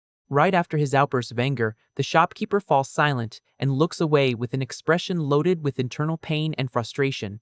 Holding his head in a sign of exhaustion, he apologizes for his hostile behavior and confesses his nerves have been very on edge lately. Suddenly, the sound of the door's bell echoes through the shop again, announcing the arrival of a new person. To Noah's total surprise, the person entering the place is his older sister, Julia Daskar, calmly asking if the boy has been doing well. With a serene smile on her lips, the silver-haired swordswoman greets her youngest brother in a casual manner. Julia explains she ended up spotting her brother during one of her missions and decided to follow him out of curiosity, leaving Noah suspicious that she was actually spying on his every move. Upon hearing that legendary name, Osric panics and asks, trembling, if she is really the famous Julia Daskar. The guide quickly grabs the boy's shoulder upon realizing his affiliation, and Noah calmly confirms that his full name is Noah Daskar. Drastically changing his mind, Osric agrees to guide the young noble on the spot, but imposes the condition that the powerful Julia must also join the expedition. Noah narrows his eyes with suspicion, seeing the sudden change in attitude, certain that there is a very serious reason behind all that mystery. The shopkeeper asks the two siblings to follow him to the back of the establishment so he can explain the situation. Upon entering the room, the young Daskars come across a woman lying in bed in a deep and mysterious state of unconsciousness. Looking with profound sadness at his sleeping wife, Osric begins to recount the terrible incident that occurred 1 month ago. He reveals that his partner was struck by a dreadful curse from a powerful monster born in the depths of the library. The guide explains that the terrible plague condemns the victim to an eternal slumber with no return until she eventually loses her strength and passes away. Noah comments that the most practical way to break the spell would be to hunt down and eliminate the monster that cast it, to which Osric agrees, lamenting that all the adventurers he previously hired had humiliatingly failed. The man bows deeply to Julia and desperately begs her to use her legendary skills to save his wife's life, but the young woman ponders for a moment before accepting. Julia gives a cunning smile and warns she will only accept the request on the condition that Noah also actively participates in the monster hunt. She touches her younger brother's shoulder and explains that her real demand is to personally observe how he handles himself in real combat for survival. Noah immediately realizes his older sister still harbors serious doubts regarding his true level of combat power. With no other acceptable alternative, the hero sighs and accepts the terms, assuring Osric they will do the job together under his guidance in the labyrinth. Extremely grateful and relieved, the shopkeeper raises a clenched fist and promises he will do his absolute best to lead them safely. The next day, in front of Arcanum's massive tower swarming with adventurers, Noah takes the opportunity to ask his sister if it wouldn't be a problem for her to temporarily abandon her official family duties. Julia brushes off the concern and focuses her piercing gaze on the boy, reinforcing that her biggest current interest is unraveling the secret behind his bizarre strength. She confesses that the strange sensation from their last duel still bothers her, as it felt like an energy completely different from a demonic core had blocked her techniques. The swordswoman warns that the boy will be forced to reveal his true strength in the labyrinth, while Noah realizes how dangerous it is to deal with the sharp perception of a high-level person. Asric comes running over with a giant backpack and apologizes for the slight delay in preparing the survival gear. With the trio properly ready, Julia gives the green light to begin their perilous incursion through the colossal doors of the library. Upon entering the building's main hall, they come across hundreds of explorers and guards getting ready for their respective journeys. Osrek presents the official registration form at the counter and confirms that only the three of them will be participating in that day's expedition. In the distance, some adventurers whisper in fear when they see the guide back in action, pityingly commenting that the two young nobles will probably be the library's next fallen victims. The trio positions themselves in front of the Infinite Library's imposing entrance portal, which emanates a cold, mystical mist through its cracks. Osrek places his hands on the gigantic stone structure and begins pushing the heavy doors with all his physical strength. The portal slowly opens, unleashing a violent gust of magical wind and an intense blue light that brightens the entire hall. With firm, resolute steps, the three warriors cross the portal's threshold and enter the hidden depths of the legendary Temple of Books. Looking up, they are met with the monumental sight of suspended corridors and infinite bookshelves that seem to touch the sky. Julia smiles, impressed by the immensity of the scenery, and admits the place truly looks like a labyrinth impossible to navigate without a proper map. The group silently advances up the solid stone stairs, surrounded by millions of ancient tomes covered in floating stardust. Suddenly, Noah stops in his tracks, his eyes wide with astonishment as he notices a disturbing detail carved into the temple's walls. He seriously stares at a stone carving that accurately depicts the terrible invading monsters from his past life. The MC realizes in horror that, unlike his previous visit, there are now clear and direct clues connecting the Infinite Library to the future apocalyptic invasion that destroyed his world. Observing the ancient engraving on the wall, Noah realizes that Labyrinth might hold crucial secrets about the weaknesses of the invaders who will threaten the world in the future. The young man shows a faint, determined smile and decides to put his worries aside to focus on the immediate exploration of the dungeon. He focuses his attention on the expedition's main goal, which is to retrieve the Book of Eternal Depths for his sister Eve. As the trio walks through the Infinite Library's imposing first floor, Osrek explains that the rarest and most forbidden works can only be found on the labyrinth's deepest levels. The guide reveals the desired book is considered forbidden and estimates it should be guarded around the 20th floor of the temple. Noah reflects that the 20th level is known precisely for being the absolute highest point any explorer has ever managed to reach alive in the library's history. They approach a glowing magic circle on the floor, which serves as a transport portal between the dungeon's areas. As they step onto the runic platform, the blue glow intensifies to perform the group's transfer. However, activating the portal causes a group of monstrous orcs armed with spears and shields to appear, ready for combat. Osric frantically warns that monsters always guard the passages between floors and asks if the Discord siblings can handle that initial threat. Showing no concern whatsoever, Noah rests his hand on the hilt of his sword and guarantees he'll make quick work of them. The young man dashes forward like a flash of yellow light, executing one single devastating slash that tears through the air and hits all the monsters at once. With an agile and extremely elegant movement, he sheathes his sword after taking out the beasts. The orcs collapse, defeated, onto the stone floor in a fraction of a second, showcasing the absurd evolution of the MC's speed. Jaw dropped to the young man's display of power, as Rex suggests picking up the pace, while Julia observes her youngest brother with an enigmatic smile. Upon reaching the 10th floor, the guide lights a lantern and asks for absolute secrecy about the hidden paths he's about to reveal to the group. Osric walks over to a specific shelf and interacts with the mysterious book to activate a secret mechanism in the wall. With the mechanical sound of moving stone, a secret passage reveals itself to the adventurers. The guide explains that this passage hides a special runic shortcut that will transport them directly to the lower floors of the library. The trio positions themselves on the hidden teleportation circle to initiate the level jump in the dungeon. The ancient magic is activated immediately, enveloping the three in a bright, comforting bluish energy. A strong burst of white light fills the area, instantly transporting the group through space. Noah shields his eyes from the intense brightness until the dimensional travel is successfully completed. When they open their eyes, Osric reveals they managed to jump straight to the antechamber connecting the 19th to the 20th floor of the temple. Julia excitedly takes the lead and comments that arriving at the desired level means the worst monsters must be just ahead. They walk across a walkway that leads them to a vast circular arena equipped with a gigantic summoning portal in the center. A terrifying torrent of dark energy erupts from the magical platform, accompanied by a violent gust of wind. Enormous dark wooden tentacles and twisted roots sprout from the runic floor, revealing the arrival of a colossal creature. A dreadful, monstrous tree with multiple reddish eyes and a giant maw appears before the explorers. Osric falls into despair when he notices the creature is actually an elder trait, a much more dangerous monster than the low-level variant that used to inhabit that floor. The guide screams in panic that this S-rank beast requires multiple squads of elite adventurers to be defeated and that it would be impossible to win with just Noah and Julia fighting.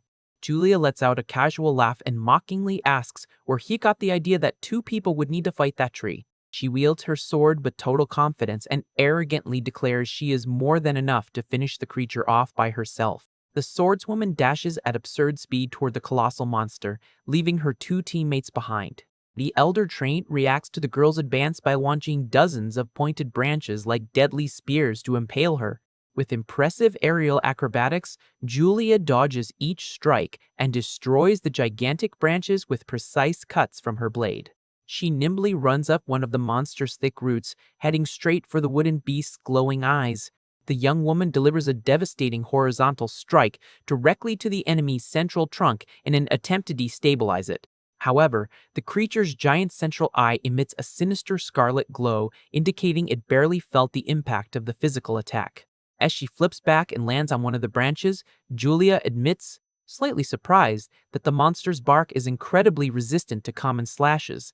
From the back of the arena, Osric screams desperately, warning that the beast's wood is as hard as tempered steel, and begs them to bring a support mage to melt the creature. Suddenly, a root trap sprouts from under the swordswoman's feet, binding her limbs and preventing any attempt to escape.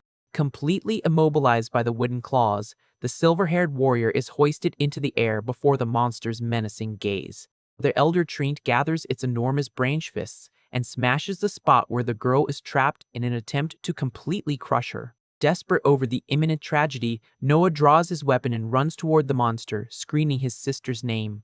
The violent impact of the roots makes the arena tremble, seemingly having crushed the famous warrior's body entirely.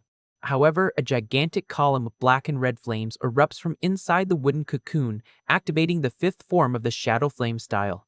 From the ashes of the burned roots emerges Julia, now wearing the legendary Shadow Flame armor made entirely of mystical red fire. Noah stops in his tracks, eyes wide, extremely shocked to witness the existence of a magical armor made purely of intense flames.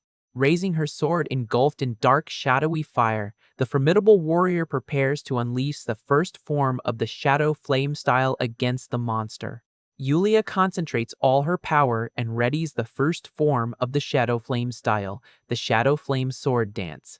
The immense elder trait rises imposingly to face the swordswoman with its giant maw and multiple reddish eyes. Without hesitating for a second, Julia leaps toward the opponent with her blade cloaked in black and red flames. She skillfully dodges every lunge from the monster's perilous roots as she advances at high speed. The young woman reaches the top of the wooden creature and comes face to face with its gigantic central eye. With a shout of determination, Julia delivers a devastating horizontal strike with all her might. A gigantic slash of scarlet energy tears through the air and hits the opponent's trunk head-on. The attack is so overwhelming that it cuts the colossal wooden monster completely in half amid an immense explosion. Julia walks calmly through the wreckage and dismissively comments that her sword would never be stopped by something as simple as steel. However, Osric screams desperately for her to be careful because the fight isn't over yet. Suddenly, a grayish root bursts from the ground and tightly latches onto the swordswoman's boot. In a matter of seconds, dozens of other wooden tentacles sprout from the soil and completely wrap around Julia's body. Even immobilized, she smiles confidently, knowing that tree-type monsters regenerate instantly unless they are completely reduced to ashes. The warrior then begins to gather an immense amount of flaming magical energy from the center of that root cocoon. Seeing the massive manifestation of power, Noah realizes his sister is about to use the third form of the Shadow Flame style. Understanding the imminent danger of her technique, the boy immediately grabs Osric's arm. Noah takes off, sprinting, and drags the terrified guide along, yelling at him to hurry up if he wants to survive. Meanwhile, with her eyes glowing a vivid scarlet, Julia prepares to unleash her devastating attack. She unleashes the Shadow Flame Explosive Burial, generating a colossal fire explosion that consumes the entire area. The shockwave and red flames chase Noah and Osric down the corridor as they try to escape in time. The two throw themselves to the floor at the very last second to avoid being hit by the devastating torrent of fire passing over them. Noah gets up from the freezing floor and asks if her plan was really to burn everything to ashes just to stop the monster from regenerating. Amid the dissipating smoke and remnants of magical energy, the swordswoman's imposing silhouette emerges untouched. Julia walks calmly toward them and naturally asks if they can continue advancing to the labyrinth now. Still trembling and on his knees, Osric is in total disbelief, seeing that she defeated that S-rank beast entirely by herself. Noah watches his sister and reflects on how the Shadow Flame style is the most specialized swordsmanship in pure offensive power on the entire continent. Although he knows the technique burns through energy rapidly and isn't ideal for long fights, he acknowledges that its destructive power is unmatched. The trio finally reaches the Infinite Library's 20th floor, which turns out to be a silent place filled with enormous bookshelves. While exploring the shelves for clues, Noah's attention is captured by something unexpected. The boy finds the tome with the golden symbol he was looking for and celebrates in relief upon realizing he finally found it. Julia reminds him that the next step is to find the monster that cursed the guide's wife, and Noah states he remembers seeing it on that exact floor in his past life. Osric is confused as to why they're hunting there, but Noah explains that this specific monster is an exception and doesn't only appear in the transition arena, suggesting they start searching the surroundings. The three advance cautiously down the dark corridors formed by the library's gigantic shelves. Further ahead, they come across an old open book on a pedestal, displaying a mysterious illustration of a knight fighting a giant. Noah approaches and picks up the gray tome, feeling that there is something very strange and familiar about that work. Suddenly, a dark voice echoes in his mind, saying it found him, putting the MC on high alert. The book in Noah's hands begins turning its pages on its own at an impressive speed. The young man senses imminent danger when he hears a high-pitched noise emerge from the library's shadows. Instantly, Noah and Julia draw their swords and take defensive stances to protect the frightened guide behind them. Before the trio, an imposing black-armored knight appears with red eyes and a mutated arm made of twisted branches. Upon recognizing the enemy, Osric points furiously and screams that this bastard was the one responsible for cursing his wife. Noah grips his sword firmly and prepares to begin the elimination of that terrible creature. However, Julia steps in front of her brother and asks him to take a step back. The warrior charges forward at high speed, wrapped in her red flames, declaring she'll handle the fight from then on. The monstrous knight reacts immediately and swings his enormous sword, delivering a devastating energy slash. Julia clashes directly with the opponent's crushing attack, generating a powerful clash of forces in the air. Surprised by the impact, the young woman is forced to plant her feet firmly to withstand the incredible pressure of the monster's physical blow. The dreadful clash of swords creates an immense gust of wind that spreads across the entire library hall. Julia is pushed back and lands amid a shower of destroyed books, impressed at having been repelled by the opponent's brute strength. With a slight wound on her shoulder and leaning on her blade, she realizes that prolonging that battle against such a strong opponent will be extremely dangerous. In a fraction of a second, the monster's colossal sword unleashes an extremely fast slash that shatters the surrounding bookshelves. Julia agilely leaps over the giant blade to avoid the devastating attack while prepping her counterstrike. With a trail of blood running from the corner of her mouth, the fearless swordswoman dashes through the air, focused on her target. She clashes her flaming blade against the armored knight's defense with a loud impact. A frantic sequence of burning red slashes is unleashed against the opponent while Noah and Osric watch in awe. Noah follows the fight with sweat on his face, astounded to see the monster manage to block such an incredibly fast assault. The duel intensifies, with enormous arcs of cutting energy generated with every violent exchange of blows between the two.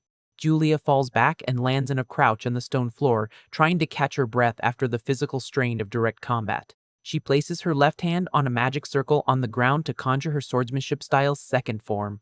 The swordswoman summons the shadow flame vortex, raising a colossal pillar of scarlet and gold fire over the enemy. Seeing the immense column of flames, Osric cheers, thinking the monster was defeated, but Noah seriously warns him that it won't be enough. Just as the MC predicted, the knight emerges unharmed from the fire and leaps, delivering a violent vertical strike against the young woman. Julia reacts quickly and raises her blade horizontally to hold off the direct impact of the colossal weapon. However, while she focuses on blocking the sword, the monster uses the close range to hit her with a surprise attack. The enemy's mutated, twisted left arm shoots forward and hits the swordswoman head-on. Julia lets out a groan of pain, feeling the impact of the treacherous attack, and realizes she made a grave mistake by underestimating the enemy. The violent impact throws the young woman backward across the library hall with extreme force. She skids across the freezing floor surrounded by red sparks, trying to stop the bleeding and recover from the terrible blow. Watching from afar, Noah grows concerned when he notices that not even the immense destructive power of the Shadow Flame style seems to have any effect. The boy notes in astonishment that his sister's devastating attacks didn't leave a single scratch on the enemy's black armor. Right after, the knight's helm opens, revealing a monstrous maw that begins charging a massive green energy. Julia struggles to get up and watches in horror as her left arm is overtaken by a mysterious, glowing green curse. The monster then fires a colossal beam of destructive green energy straight at the weakened warrior. Acting purely on instinct, Noah appears at top speed and throws himself over Julia to protect her as the deadly ray grazes past them. The blast of mystical energy creates a catastrophic explosion that opens a huge crater and kicks up a dense curtain of smoke in the library. Noah helps his sister back up and says he will fight by her side, which she agrees to, but warns him to be extremely careful with the enemy's mutated arm. The young woman explains that physical contact with the knight's bizarre limb will infect the body with a dreadful, weakening curse. Julia laments the situation and admits that, with her left arm completely cursed, she won't be able to gather enough strength to win alone. With a resolute and serious look on his face, Noah steps closer and says he has only one single request to ask of her. While the terrible opponent starts charging another green energy beam in his helm's maw, the young man focuses his attention on the counterattack. Noah asks her to use that same devastating attack from before, and Julia comments that asking her to conjure a move that almost ended him is quite cruel. The warrior agrees to the plan and decides she will first focus on severing the enemy's cursed arm while Noah prepares his purple mana. The two siblings charge in perfect sync against the armored knight under a heavy shower of debris. While Julia readies the Shadow Flame sword dance, Noah channels the holy demonic style with the Shadow and Light sword dance. They strike the opponents simultaneously with their combined slashes of red flames and purple and golden lightning. The collision of their techniques creates a massive, bright explosion of light that swallows the armored knight's figure. A gigantic column of fire and smoke consumes the entire central area of the 20th floor with enormous violence. The two youngsters quickly fall back with agile backward leaps, landing on guard as they observe the result of the combined strike. Wielding their respective swords and enveloped by their combat auras, the Descara siblings wait for the dust to settle. Suddenly, a deafening bestial roar echoes from inside a protective magic barrier surrounding the unharmed knight. Noah shields himself from the violent shockwave generated by the opponent's shout and realizes they are dealing with an absurdly powerful beast. The monstrous knight leaps toward them, delivering a devastating vertical slash with his giant sword, coated in red energy. Julia executes an evasive maneuver to the side and manages to avoid the direct impact of the enemy's blade.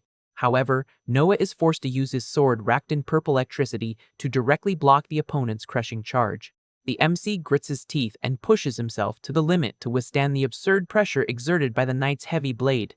Suddenly, Noah notices strange movement from the enemy at close range and desperately screams for his sister to dodge. Julia tries to intervene quickly by channeling the second form of her Shadow Flame style to hold back the knight. A massive explosion of yellow and red flames occurs when the attacks collide violently. However, the opponent's helm opens once again and begins firing the green energy beam directly at Noah at point-blank range. Seeing that her younger brother is cornered and about to be hit by the perilous attack, Julia screams his name in utter despair. In a desperate attempt to hold back the enemy ray, Noah channels the holy demonic style to charge his blade with a massive amount of purple and golden electricity. He concentrates all this unstable power to unleash the mighty dual polar blade technique against the adversary. The young man delivers an overwhelming vertical slash that hits the terrible knight's head directly. Exhausted from the physical effort and the massive energy discharge, Noah carefully watches the smoke to see the result of the strike. He realizes he managed to drive his sword right into the middle of the monster's maw at the exact moment it was about to fire the energy beam. However, the armored knight uses his incredible endurance to ignore the wound and tries to strike back by trapping Noah's leg with his mutated arm. The boy finds himself in a critical situation upon realizing he is cornered and will hardly be able to dodge in time. Suddenly, a massive shadow flame vortex falls from the sky and consumes the entire area where the monster was holding the young man. Julia appears right behind him and casually comments that this intervention serves to repay the debt for him saving her earlier. Despite the temporary relief, Noah realizes his most powerful technique had no effect and that his sister's demonic core is almost depleted from the consecutive battles. With few combat options left and both of their accumulated fatigue, he seriously starts considering if the only way out is to retreat. To make the situation even worse, the dust settles and reveals not just one, but two of those monstrous knights advancing toward them. Utterly shocked by the terrible turn of events, the two Daysker siblings step back as they realize they'll now have to face two of those beasts at the same time. At that critical moment, a mysterious voice echoes in Noah's mind, criticizing his technique, deeming it unbalanced and clumsy. Suddenly, the MC's mind is transported to an immense, silent white void where he finds himself entirely alone. A bright golden light appears floating before him, and the voice explains that, although unbalanced, his energy is a unique mixture. Confused by the sudden situation, Noah demands to know who the owner of that voice is and where exactly they are right now. The mysterious entity reveals that he is the first heir of the divine core to appear in centuries, and that, to prevent his premature demise, he will teach him a secret to end the fight in a single strike. Meanwhile, in reality, one of the monsters raises its gigantic sword to crush Noah, who remains completely still and in a trance. Julia screams desperately, calling her youngest brother's name upon seeing him totally defenseless before the enemy's fatal blow. Suddenly, a system panel materializes in front of the boy, confirming the successor's awakening and unlocking the divine core system. Noah snaps out of it, grips his weapon firmly, and begins to conjure the second form of the legendary divine style. An absurd amount of glowing golden electricity erupts around his body, overwhelmingly illuminating the entire library hall. With his eyes glowing a mystical purple hue, the MC activates the devastating double heaven rupture technique. I execute a colossal sequence of golden circular slashes that tear space in half and swallow the enemies. The force of Noah's sweeping attacks is so immense that it starts shattering the armor and bodies of the two monsters without any difficulty. Back in his mindscape, the young man smiles in satisfaction as he understands that this is the true potential of his holy demonic core. Back in the real world, Noah raises his sword surrounded by wings of golden energy and warns the enemies that he will return double all the suffering they caused. The two cursed knights advance simultaneously from opposite directions to crush the young man with their mutated arms. A blue holographic screen confirms that the combat invitation was accepted as Noah prepares to parry the monster's joint assault. Back in the spiritual plane, Noah is surprised to see the mystical golden glow now emanating from his combat sword. He realizes with surprise that he indeed managed to successfully inherit all the ancestral power belonging to the divine core. The immense light before him gradually begins to condense until it takes on a clear human form. Before the boy, the imposing projection of a legendary blonde warrior wearing luxurious, shining golden armor reveals itself. The MC asks for the stranger's identity, who immediately introduces himself as Zex Baumuth, the previous heir of the divine core. Zex explains that the divine core is the source of all the boy's power and reveals that those two knights in the library are just defective copies. The legendary warrior tells him that, in the age of the gods, terrible invaders from another world appeared, and that the divine core was the power granted by the deities for humanity to fight them. Zex bitterly reveals that after a long war, humanity ended up defeated purely due to internal conflicts among the humans themselves, leaving Noah shocked. He explains that the other kingdoms began to fear the overwhelming strength of the divine core and cowardly conspired to assassinate all of its heirs. To prevent this immense power from being revived in the future, the traitors split it into two incomplete parts, giving rise to the demonic core and the holy core. Noah surprisingly concludes that the two forces were originally one, and Zex confirms that it was precisely by possessing both bloodlines that the boy managed to inherit the original power. The young man uses the moment to ask one more crucial question, asking if they would have won against the invasion had they not been betrayed. Zex answers with absolute conviction that they would have completely wiped out all the invaders if the betrayal hadn't happened. Noah clenches his fist with determination, realizing that with that mystical strength, he finally has the chance to change his world's dreadful apocalyptic future. However, Zex warns him that the current level of his divine core is still very weak, and that he'll need to defeat powerful enemies to push it to the limit. Noah flashes a confident smile and declares that this challenge seems perfect for him. Pleased with the young man's determination, Zex smiles slightly and suggests they begin the training with something quite simple. He orders the boy to prove his worth by first eliminating those two pathetic monsters standing right in front of him in reality. Back in real combat, Noah channels the immense flow of golden energy and prepares a devastating circular slash. One of the knights tries to attack him with its mutated claws, but the MC uses his newfound strength to block the strike with extreme ease. Noah focuses his attention on the adversary's terrible mutated arm and decides that this time he will cut it off once and for all. He charges forward with determination and clashes his blade against the armored knight's sharp claws, generating a strong shockwave. The boy activates his technique's blades of light to hold back and trap the monster's giant arm. A runic message explains that the double heaven rupture technique allows the user to freely control 6 blades of light that serve for both attack and defense. Noah commands his mystical energy blades and slices the knight's mutated arm into several glowing pieces. Osrek watches everything from the corner of the hall and is absolutely dumbfounded to see the youngster sever the creature's limb using only the surrounding light. Giving the enemy no time to react, the MC takes advantage of the opening to deliver a new, lightning-fast attack. He slides quickly across the floor and executes a precise horizontal slash that tears through the first knight's armor and torso. Noah shows a confident smile and sarcastically comments that it seems the tables have turned in their favor. Next, he spins his body with extreme agility to strike the second armored opponent.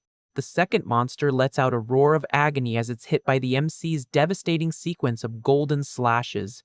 The creature's helm rolls across the stone floor as the first adversary is finally defeated by Noah.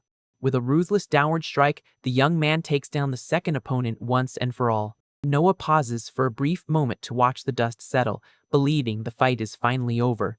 However, the fallen knight's core starts glowing intensely, gathering a large amount of green energy in a last-ditch effort. Noticing the imminent danger behind her brother's back, Julia screams desperately for Noah to dodge right away. The surviving beast fires a colossal torrent of green energy straight at the young man at point-blank range. Showing no panic, Noah quickly manifests his light blades to form an impenetrable shield in front of him. The double heaven rupture's golden shield collides with a devastating beam, splitting and scattering the destructive energy to the sides. Under Noah's impressive defense, the opponent's deadly beam is completely neutralized and harmlessly disperses across the hall.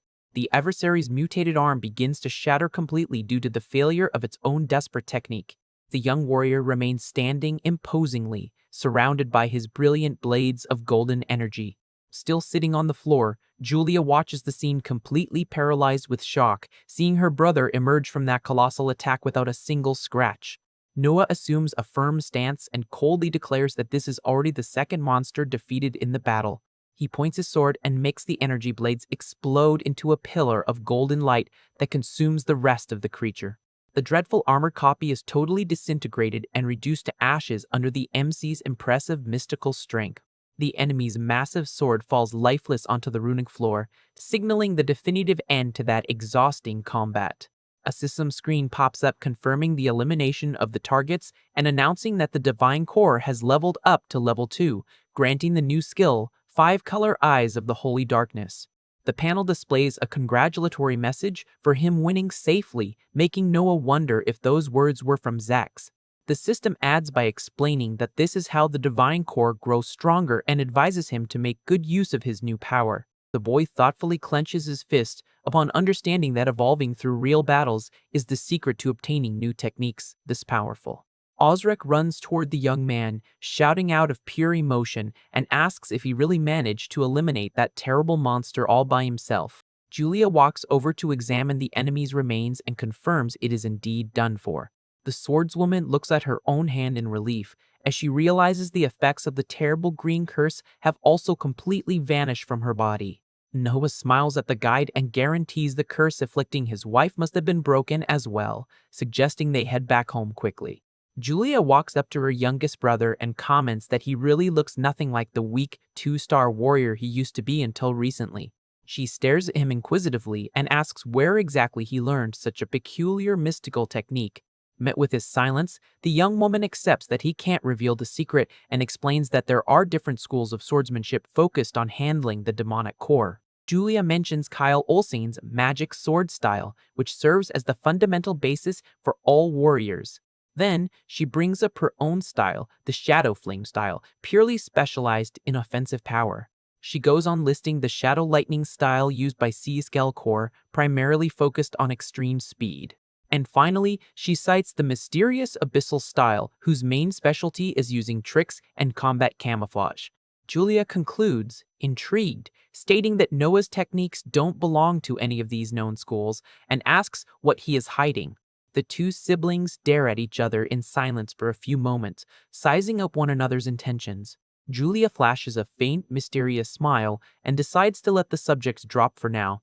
The swordswoman turns her back and confesses she can barely wait for the day they finally put their demonic cores to the test in a real duel. Sometime later, back in the mansion's corridors, Kyle Olsen accompanies Noah and notices the Book of Eternal Depths the young man brought with him to trade for information with Eve. With quick steps, the MC reaches his adoptive sister's bedroom door and throws it open in a hurry. He finds the place completely trashed and runs over to see Skelkor, who is heavily injured, demanding to know what happened and who was responsible for Eve's kidnapping. The bodyguard angrily reveals that Scar took advantage of his absence to abduct the girl, adding that, according to the servants, that bastard was after information regarding Noah's weaknesses.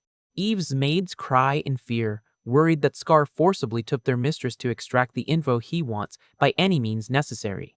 Noah gives a slight ironic smile upon finally understanding that Scar was the real mastermind behind all the assassins sent to eliminate him. The boy calmly declares that the situation has now become simple and suggests going to save Eve right away, leaving Kyle Olsen surprised by the decision to face Allure directly. The MC smiles coldly at Kyle's comment and thinks that his strength and Scar's shouldn't even be compared on an equal footing. With an extremely intimidating and ruthless look, Noah tells himself that what will begin from then on will simply be a one-sided retaliation. Despite being badly hurt, Seascale Core stands up resolutely and insists on tagging along to personally fix his mistake for failing to protect Eve. Kyle fearfully suggests they at least wait to summon the mansion's soldiers, but Noah replies there's no time for that. The young noble adds, proudly stating that the Daskra family swords don't break just because they have fewer fighters. Faced with his young master's firm determination, Kyle agrees, and Noah tasks him with ensuring the mansion's total security while they are gone. The bodyguard solemnly thumps his chest and swears to protect the estate with his own life, no matter what happens. With everything properly settled, Noah and Cease turn their backs and prepare to invade Scar's personal territory. Riding their horses at top speed, the two warriors gallop urgently down the dirt road toward the rescue location. C's comments during the ride that, having known Eve for so long, he knows very well she is not an easy person for Scar to break or dominate. Curious about the loyalty shown, Noah praises their mutual trust and asks what motivated him to become E's personal guard in the first place. C stares straight ahead and confesses it's all because his demonic core is considerably inferior to his older siblings. He sorrowfully recalls a time when he was humiliated for his power's flaws, up until the moment Eve reached out to help him when he needed it most. The blonde swordsman goes on to explain that the only way to make up for his natural weakness was by refining his fighting style to the max, seeking to learn secret techniques that few knew. Hearing C's story, Noah finally grasps the reason why he couldn't predict his movements and peculiar swordsmanship in their previous duel. Determined to keep evolving to become stronger and stronger, C's reaffirms his oath to protect young Eve from any danger. The two warriors finally arrive at the imposing iron gates of Scar's estate and plan to locate their allies' captivity first. Noah dismounts his horse and calmly walks toward the entrance, stating there's absolutely no need for them to hold back during the invasion. A violent aura of purple and golden sparks begins to emanate frighteningly from the MC's entire body. With a single, devastating kick imbued with magical mana, Noah slams right into the massive iron barrier. The force of the impact is so brutal that the gigantic metal doors are ripped off their hinges and sent flying to the air in pieces. The young noble and the bodyguard invade the mansion's central courtyard, charging in without the slightest hesitation. However, they come face to face with a veritable army of clitted assassins lined up in front of the property, ready for combat. C stares at the group ahead and instantly recognizes them as the elite assassination unit serving directly under Scar. He warns the young master that these men possess highly perilous and lethal stealth combat techniques. The leader of the assassins flashes a mocking smile from behind his mask and scoffs at the two invaders' stupidity for attacking head-on with no backup. Giving no weight to the threat, Noah wields his sword wrapped in purple sparks and dryly demands they bring Scar before him, as he has no time to waste with henchmen. The squad leader glares at the boy with contempt, believing the young noble simply fails to understand the gravity of being at such a massive numerical disadvantage. One of the mercenaries silently leaps from the shadows in a swift attempt to ambush the MC from behind. Noah reacts with quick reflexes and blocks the assassin's dagger strike with his sword's blade. With a fluid motion, the boy delivers a powerful counterattack that sends the opponent flying far away, gravely injured. Furious over his ally's downfall, the guard's commander orders a general advance, declaring they will have no mercy on anyone who opposes Scar. Noah gathers his combat mana and prepares to face the horde of assassins rushing his way. He clashes his sword directly against the gang leader's weapon in a rapid collision that scatters colorful sparks through the air. The two engage in frantic aerial combat, trading fast and precise blows at close range. The masked assassin pushes himself to the limit to withstand the crushing force exerted by the young warrior's mana-imbued blade. Meanwhile, the rest of the enemies surround C-Skellcore from all sides to try to overpower him with numbers.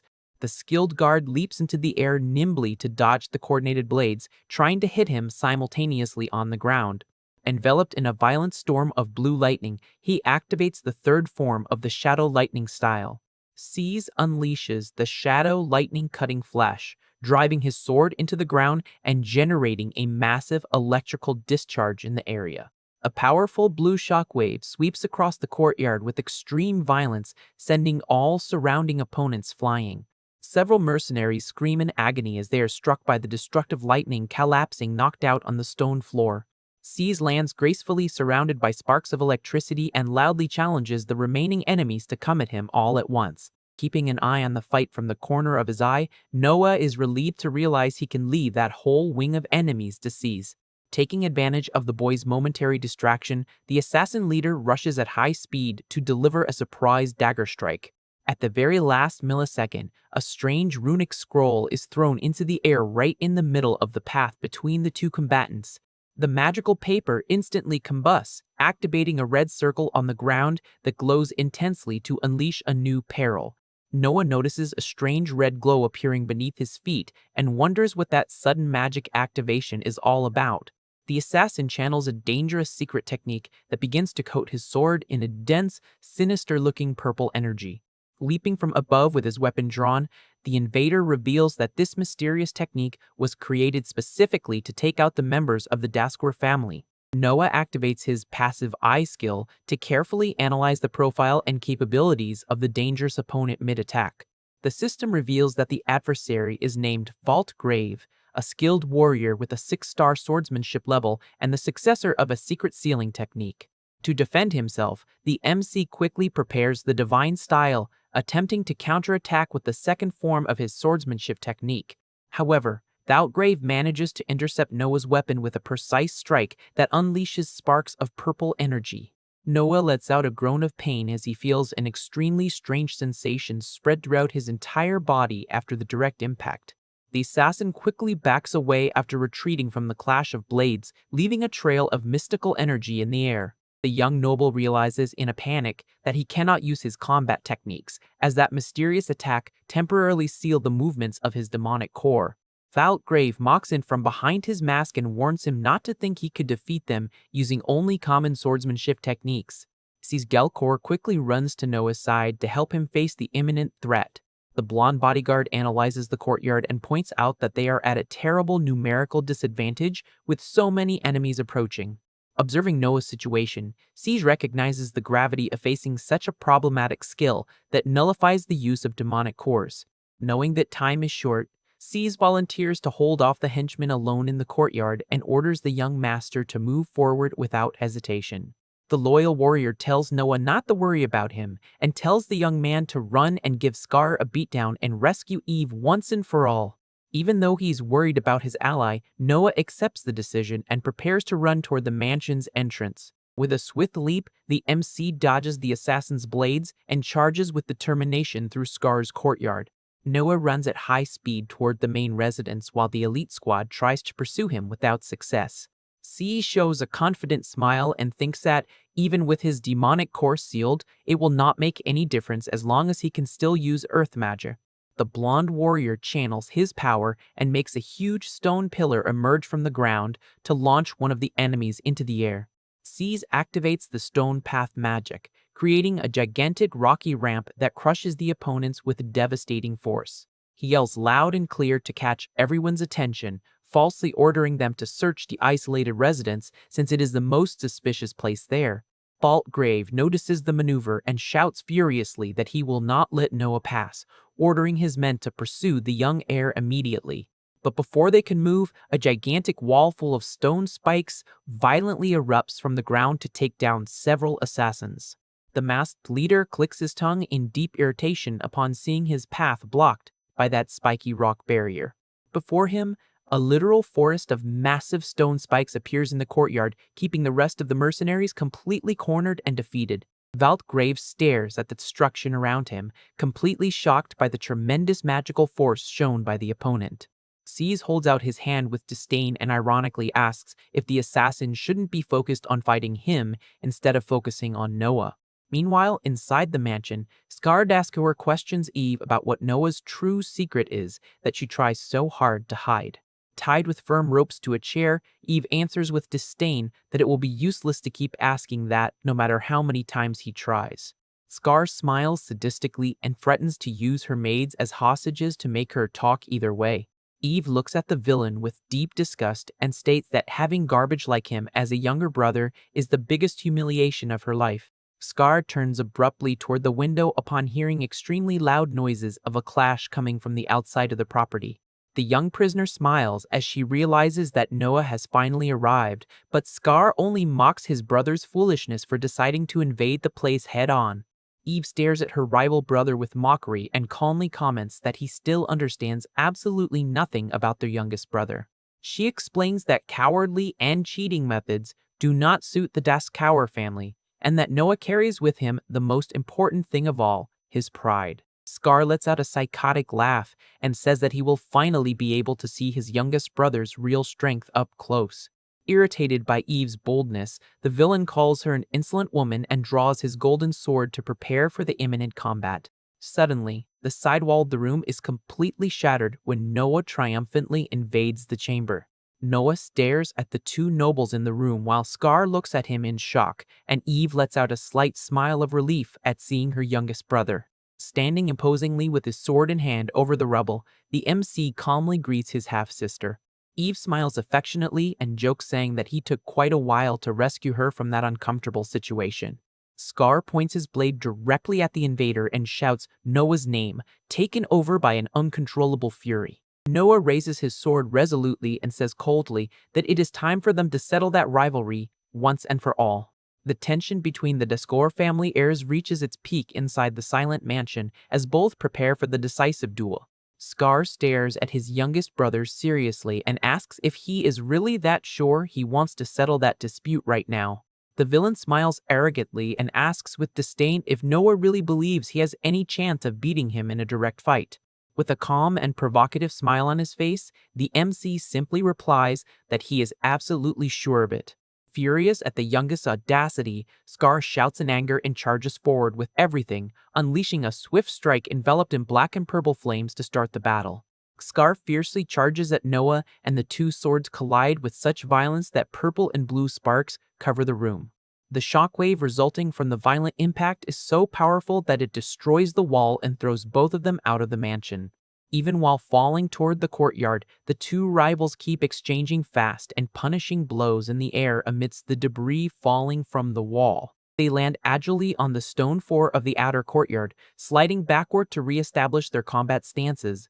Noah activates his passive visual analysis skill again to deeply examine his brother's true capabilities and current level.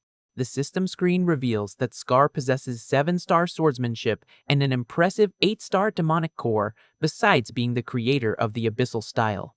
Noah demands to know what Scar's real motive was for targeting him and sending so many assassins after him, going so far as to even use an innocent child.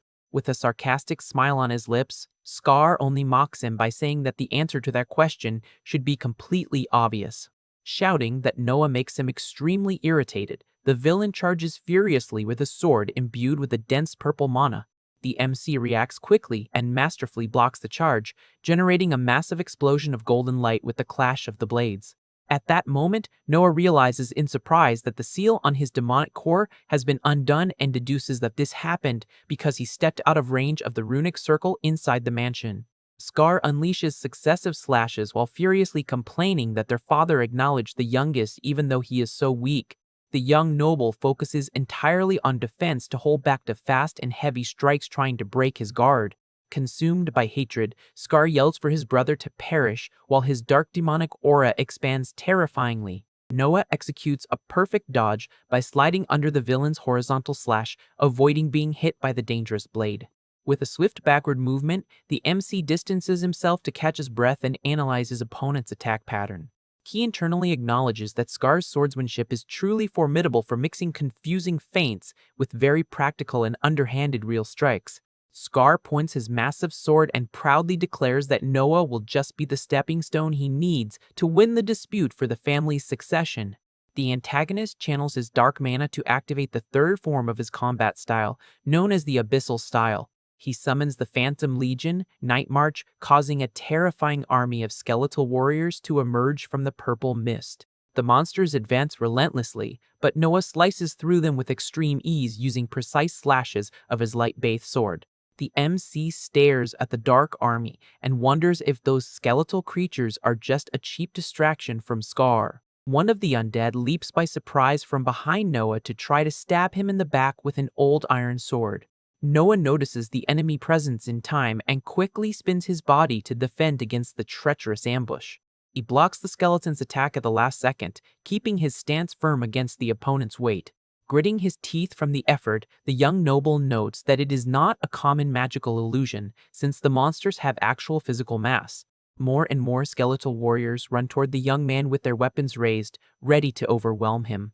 To escape the monster's encirclement, Noah leaps high into the air while wrapping himself in a protective shield of pure golden energy. He prepares his mid-air counterattack and activates the second form of his divine style against the horde waiting for him on the ground. DMC unleashes the double heaven rupture, causing 6 powerful blades of golden light to materialize around him. The beams of sacred energy rain down on the courtyard violently, destroying dozens of skeletons instantly in brilliant explosions. The bursts of golden light cut through the air with pinpoint precision, clearing a large part of the army summoned by Scar. Noah lands back on the ground surrounded by bone fragments and mutters in boredom that this whole situation is a massive pain in the neck. His boots emit golden and purple sparks as he concentrates hybrid mana in his feet to further increase his movement agility. Moving like a blur, the boy unleashes rapid slashes to disintegrate the last remaining monsters in the stone courtyard. He stops in front of Scar with his glowing sword in hand and stares at his rival brother with a serene and challenging look. Scar yells furiously, questioning if the youngest really believes he can defeat his entire army alone. Wasting no time with taunts, Noah quickly charges and clashes his sword directly against Scar's once again. While they struggle for power, the remaining skeletal warriors try to get closer to attack the MC from the sides. Noah executes a quick spin with his golden blade to repel the lackey's advances without diverting his attention from the main duel. The two rivals exchange brutal blows at high speed while the courtyard is taken over by golden and purple shockwaves. The MC exclaims that it doesn't matter how many pieces of trash Scar decides to send his way to try and beat him through exhaustion. Noah manipulates his blades of golden light in a coordinated manner to disintegrate the skeletal opponents trying to flank him. He reaffirms that these puppets are completely useless and that Scar's army will never be able to overcome his divine strength. The powerful beams of light cross the battlefield toward the antagonist, forcing him to hastily defend himself. Scar lets out a groan of pure frustration and is pushed backward by the tremendous pressure exerted by Noah's luminous attacks. The two warriors face off at a certain distance in the vast courtyard while the dust and remnants of magical energy begin to dissipate. Determined to end the fight, Scar drives his dark sword directly into the stone ground to channel a large-scale destructive technique. The impact generates immense cracks in the ground and causes sharp spikes of purple energy to sprout from the earth with extreme speed. Noah quickly retreats with agile leaps upon noticing that the ground beneath his feet is collapsing before the devastating advance of that magic from Scar. From the depths of the cracks in the stone floor, a colossal and terrifying skeleton dragon summoned by Scar emerges. Pointing his blade directly at Noah, the villain furiously orders the giant monster to tear the opponent to pieces without mercy. The colossal creature lets out a piercing roar right in front of the MC, ready to swallow him whole.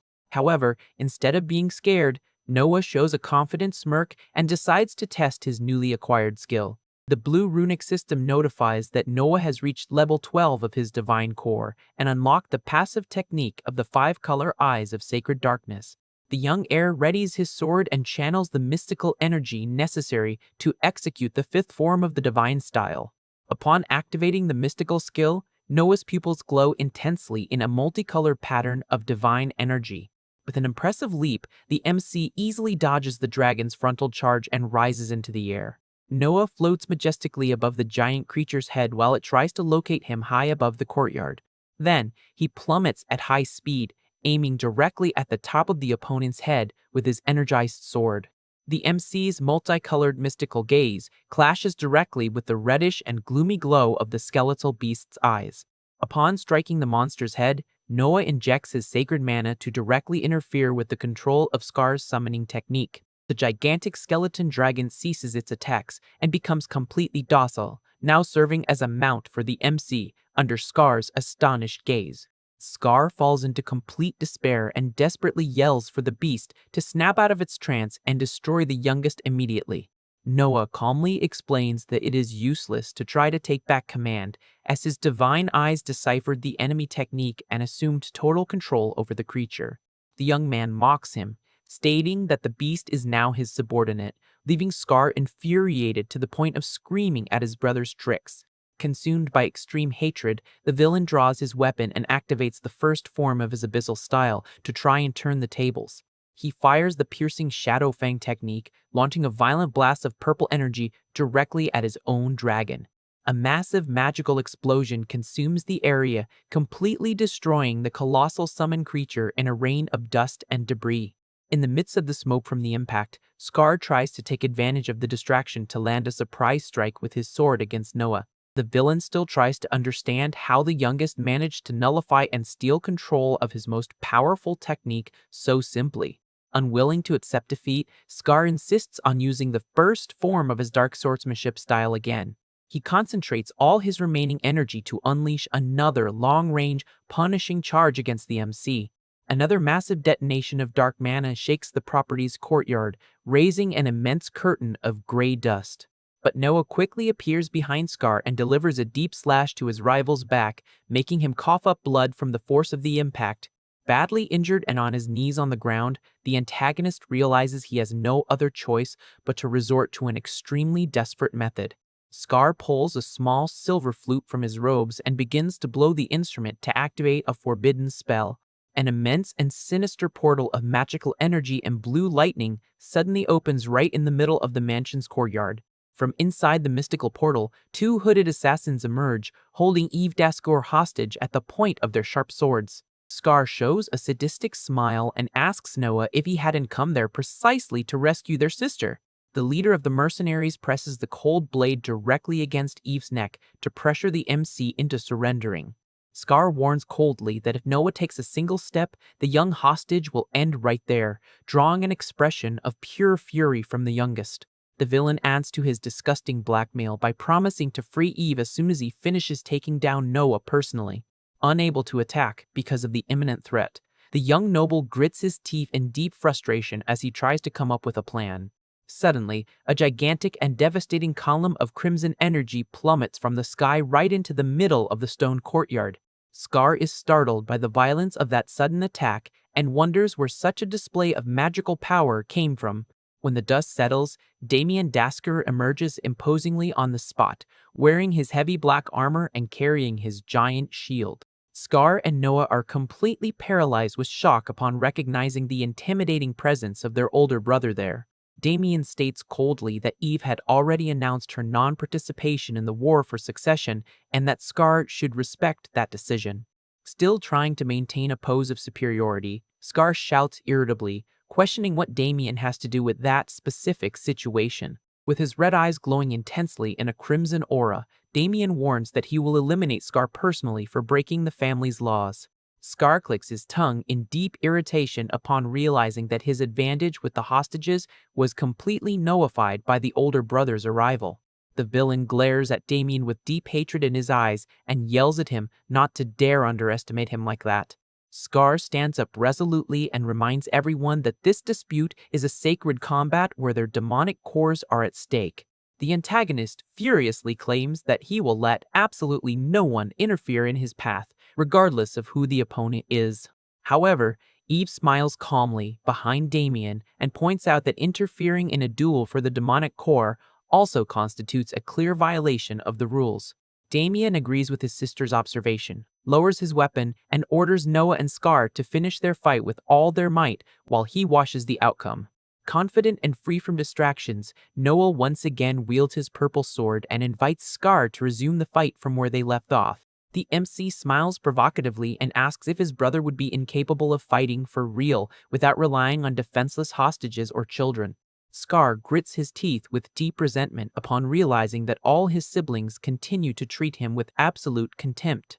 Scar decides to give it his all and activates the seventh form of the abyssal style to turn the game in his favor. The villain manifests the shadow-clad suit, causing dense purple and dark energy to envelop his body like a cloak. With eyes wide with madness, Scar points his blade at Noah and screams that this time he will cut him into pieces.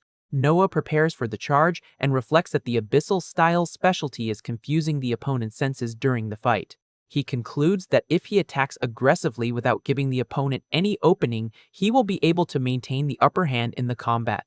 The two heirs advance simultaneously and clash their swords in a direct, extremely high-speed confrontation. Scar uses his illusions to create dark clones of himself, attacking the MC from multiple angles at the same time.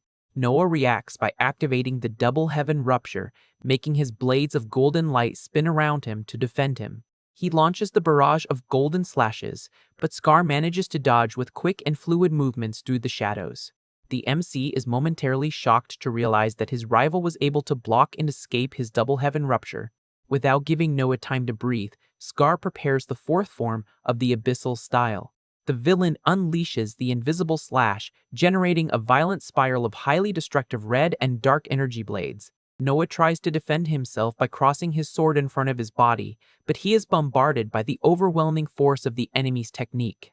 The young noble grits his teeth as he tries his hardest to resist the overwhelming pressure of the multiple dark slashes. One of Scar's attacks manages to tear Noah's cheek, making him bleed and realize that this technique, strengthened by the demonic core, is almost unblockable. The force of the impact violently pushes the MC backward, causing him to slide across the courtyard stone floor. Scar advances quickly through the smoke and shouts, asking where his youngest brother thinks he is running off to.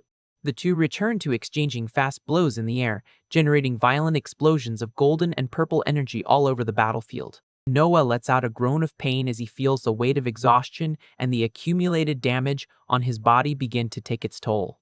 On the other side, Scar stares at his brother seriously and acknowledges his impressive skill for avoiding a fatal injury in that extreme situation. Panting, Noah wipes the blood from his face and prepares for the dangerous opponent's next charge. A new and violent clash of mystical energies makes the courtyard floor tremble before the fury of the two combatants. Noah agilely dodges the cutting glass that Scar unleashes relentlessly to try to corner him. The MC analyzes the opponent's abilities and notes that his defensive power is truly formidable, enough to stop his best techniques. Noah questions why someone with so much talent and strength had to resort to tricks and hostages instead of disputing the succession fairly. Scar adopts a bitter expression and shouts that he did all of that because their father never acknowledged him, claiming that his talent for illusions was useless to the Dosker family. The villain explains that he never forgave that rejection and that was exactly why he created the abyssal style, to prove the value of his skill. Scar remembers with resentment how their patriarch Victor Daskoer would walk right past him without even glancing at him, even after he mastered new techniques. With his eyes consumed by a burning fury, the young man declares that now he has no other alternative but to win the succession war by any means necessary. He obsessively states that he will make his father acknowledge his true power, even if he has to bathe his hands in blood to do so. A gigantic column of red and black energy rises around Scar as he destructively channels all his mana. Shouting that the conversation is over, the villain orders Noah to prepare to become the stepping stone that will guarantee his final victory in the family dispute. Scar prepares to unleash the ninth form of the abyssal style, accumulating a colossal sphere of crimson energy on his blade. The antagonist activates the Dragon's Burial Destruction technique, conjuring an immense and terrifying reddish energy serpent. The gigantic crimson dragon rises majestically into the dark sky under the tense gaze of everyone present on the property. The terrible energy creature plummets toward the ground, with its jaws open to devour the youngest heir. A brutal explosion of red light shatters the stone floor of the outer courtyard in a cataclysmic impact. In the midst of the destruction, Noah manages to protect himself at the last second using a spherical barrier of pure golden light. The MC emerges intact from the smoke with his blade glowing intensely with golden electricity, but visibly worn out. Scar's colossal red serpent rises again behind its master, ready to deliver the final blow. Noah feels a sudden weakness and realizes in a panic that his demonic core's mana is about to run out completely. Scar shows a victorious smile and mocks him, saying that the youngest has reached his absolute limit and has no chance of winning with just ordinary swordsmanship. However, Noah reaches into his pocket and pulls out a small object he had kept hidden all this time. Scar's eyes widen in shock, and he wonders in amazement what it is that his youngest brother is holding. The MC smirks and reveals that he solidified the poison that Scar had been ordering the maids to put in his drinks for years into a stable pill. Without hesitating for a single second, Noah puts the poisonous pill in his mouth and swallows it in front of his astonished rival. Scar yells in horror, asking if the youngest has lost his mind, since that highly toxic substance amplifies the demonic core to the point of making him lose control in a permanent way. But enveloped in a colossal and brilliant tornado of golden lightning, Noah replies that his body has already developed total immunity against that poison. The young man adds confidently that, in his immune body, the toxin becomes the perfect medicine to make up for his core's lost mana. The blue system interface appears before Noah, notifying that his divine core has reached level 20 and unlocked the Flash of Light and Darkness technique. A brief memory of his past life as Xenon resurfaces in his mind, reinforcing his determination to never let a tragedy repeat itself. Noah concentrates all his newly acquired mana into his sword to activate the second form of his divine style. He executes the flash of light and darkness technique, covering the entire courtyard in an overwhelming storm of golden and purple lightning. While Scar charges forward, screaming in a rage alongside his gigantic crimson dragon, Noah shoots forth like a true energy meteor. The two rivals collide in a clash of fast and overwhelming slashes, tearing the energy dragon in half with extreme ease. The violent clash between the divine light and the abyssal darkness generates a colossal explosion of destructive energy that sweeps the outer courtyard. The courtyard is consumed by a blinding glare as the forces from both sides cancel each other out in a cataclysmic impact. A gigantic dome of fire and dust expands terrifyingly, destroying everything around the mansion. A dense cloud of smoke and stone debris completely covers Scar's property after the colossal detonation. Damien Discore flawlessly uses his giant shield to block the shockwave and protect Eve from the rain of stones. Slowly, the dust begins to settle in the devastated courtyard under the attentive and silent gaze of the spectators. Damien holds his ground in the same defensive position as the smoke finally begins to clear from the battlefield. Both Damien and Eve watch the center of the courtyard in absolute silence, anxious to see who came out victorious from the confrontation. The smoke reveals Noah standing with his sword in hand, while Scar is on his knees leaning heavily on his weapon. Noah points his blade directly at his defeated rival's neck and calmly declares that he does not wish to take his life. The MC dryly demands that his brother surrender, while Scar keeps his head down, face hidden by the shadows. The villain pretends to accept defeat, claiming that he will hand over his demonic core, to which Noah replies that he accepts the surrender. However, Noah's reflexes go on high alert as he notices a sudden, treacherous movement from his opponent. Scar draws a hidden dagger and unleashes a cowardly upward strike against the MC. The antagonist shows a maniacal and sadistic smile as he realizes his surprise attack caught the youngest heir off guard. Without hesitating, Scar stabs Noah directly in the chest in an act of extreme cowardice and betrayal. Damien and Eve watch the scene, completely shocked and horrified by the treacherous twist in the fight. The villain yells furiously that he would never surrender to someone like Noah, demonstrating all his accumulated resentment. Scar rants that he would never allow his youngest brother to stand above him, and forces the blade even deeper to spill the hero's blood. Noah lets out a groan of pain and staggers backward as he presses the severe bleeding wound on his chest. Desperate upon seeing the youngest brother's terrible state, Eve screams Noah's name in pure panic. She tries to run to help him immediately, but Damien stops her by extending his arm in a serious and prudent manner. Scar raises his sword with both hands and yells that this whole family dispute will finally end right there. However, even severely injured, Noah reacts with quick reflexes and unleashes a devastating diagonal slash that tears across his rival's chest. Scar is violently thrown backward from the terrible impact, coughing up blood as he plummets unconscious to the ground. The antagonist falls completely motionless on the stone pavement, with the severe wound covering his body in blood. Both combatants end up fallen in the property's devastated courtyard after the bloody conclusion of the duel. Pressing his own wounded chest, Noah weakly reflects that this is the brutal reality of how the Discore family fights, prioritizing pride over their own lives. Seen from above, the two brothers lie side by side in the stone courtyard, surrounded by puddles of red blood. Eve runs desperately toward her youngest brother while Damien follows her closely with firm steps. The older brother analyzes Noah's condition and points out that the wound is too severe and the medical team would not arrive in time, but Eve decides to take action herself. The young noble kneels beside Noah's wounded body and channels a bright and comforting greenish healing aura. She gently places her hands on the youngest's torn chest and activates the first form of the Shadow Flower style. Eve uses the Mist Lantern technique, making dense green energy penetrate the wound to stop Noah's bleeding. The flow of regenerative mana quickly spreads across the young warrior's entire chest and arm, closing the deep cuts.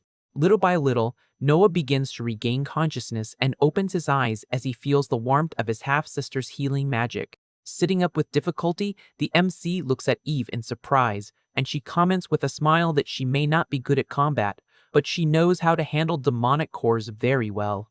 Noah smiles back with gratitude and sincerely thanks the young noble for saving his life from that terrible wound. Eve then points to Scar's lifeless body and points out that the spoils of victory now truly belong to the youngest. Scar's bright reddish demonic core floats in the air just above his defeated body. The MC fixes his purple gaze on the glowing sphere and recognizes that it is his brother's powerful demonic core. He stands up slowly and walks to where the mystical jewel is floating, preparing to collect it. Noah extends his right hand toward the reddish core to begin the process of absorbing its power. The moment he makes contact with the jewel, a violent storm of purple and golden energy imposingly envelops the young warrior. The blue system screen appears before him, indicating the start of integrating that vast power into his own body. A system window appears, indicating that Noah's demonic core level has jumped from 2 to 5 stars, along with listing his updated status. Noah looks at the screen in surprise as he realizes that his demonic energy evolved 3 levels in a single instant, equivalent to entire years of grueling training. The young man looks away and notices that the fighting in the surroundings also seems to have come to an end. Right after, the young guard sees Skelkor walks toward the group, carrying his sword resting on his shoulder. Damien observes Scar's defeated body lying in the pool of blood and admits in surprise that he never expected to see his youngest brother win that duel. Cease approaches worriedly and asks if Eve is okay, to which he replies that Damien protected her when the situation got really dangerous. Cease is impressed by the firstborn's attitude, but Damien just crosses his arms and comments coldly that he acted strictly under the family's rules. With his duty fulfilled, the older brother sheaths his giant sword and begins to walk away in silence. Noah watches Damien leave with a tense and suspicious look, while the two exchange a quick stare. Eve and Cease watch the warrior's departure with visibly worried and apprehensive expressions. As he walks away, Damien reflects on the fight, intrigued by the mysterious force Noah used beyond the traditional demonic core. But the warrior soon pushes those thoughts aside, believing there are much more urgent matters to resolve at the moment. Just then, a messenger approaches, bowing respectfully to notify the patriarch Victor Dascour has summoned Noah immediately. A short time later, Victor Dascour's imposing and gloomy castle appears before them as the setting for the inevitable meeting. In front of the massive office desk, Victor stares at his youngest son and reveals that he found out he absorbed and took Scar's demonic core for himself. The patriarch rests his chin on his hands and intimidatingly asks if that information is really true. Noah maintains a firm posture and calmly confirms that the information is real and that he emerged victorious from the confrontation. Victor then asks what the rival's true power level was, and the youngest honestly admits that Scar outclassed him in both swordsmanship and demonic techniques. The patriarch narrows his eyes and questions how the young man managed to defeat a theoretically much stronger opponent than him. Noah feels the immense pressure of the question, but keeps his focus to give his answer. The MC places his hand over his chest and declares that he won thanks to his insatiable desire for strength, something in which he refuses to lose to anyone. Victor smiles in satisfaction at the determination shown by his son and praises the excellent answer given by the young man. The family leader points out that Scar had committed unforgivable crimes and, because Noah put an end to it, he will receive an appropriate reward. He tells the young man to ask for whatever he wants without hesitation, and Noah surprises him by requesting only to be sent to a specific location as his prize. Victor is confused by the young man's apparent lack of ambition and points out that he could have demanded gold or legendary weapons.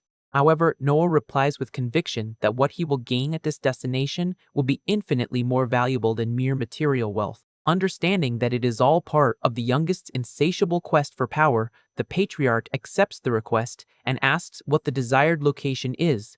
Sometime later, a carriage travels steadily along a long, winding dirt road amidst the mountains. Inside the carriage, one of the maids comments that this trip must be the reward granted by Victor, but Noah seriously points out that they are not there on a sightseeing tour. The young man smiles confidently and tells the maids to take care of the matters around him while he focuses on his main goal.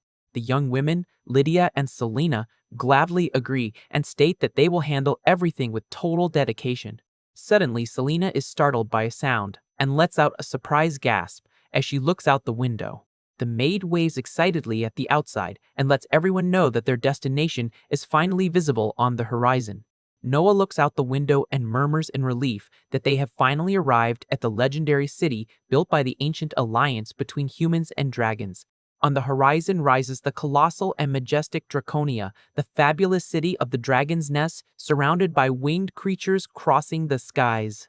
As soon as Noah steps out of the carriage, he is approached by reptilian-looking knights and asks who they might be. The scaly-skinned warriors formally introduce themselves as official envoys from the city of Draconia.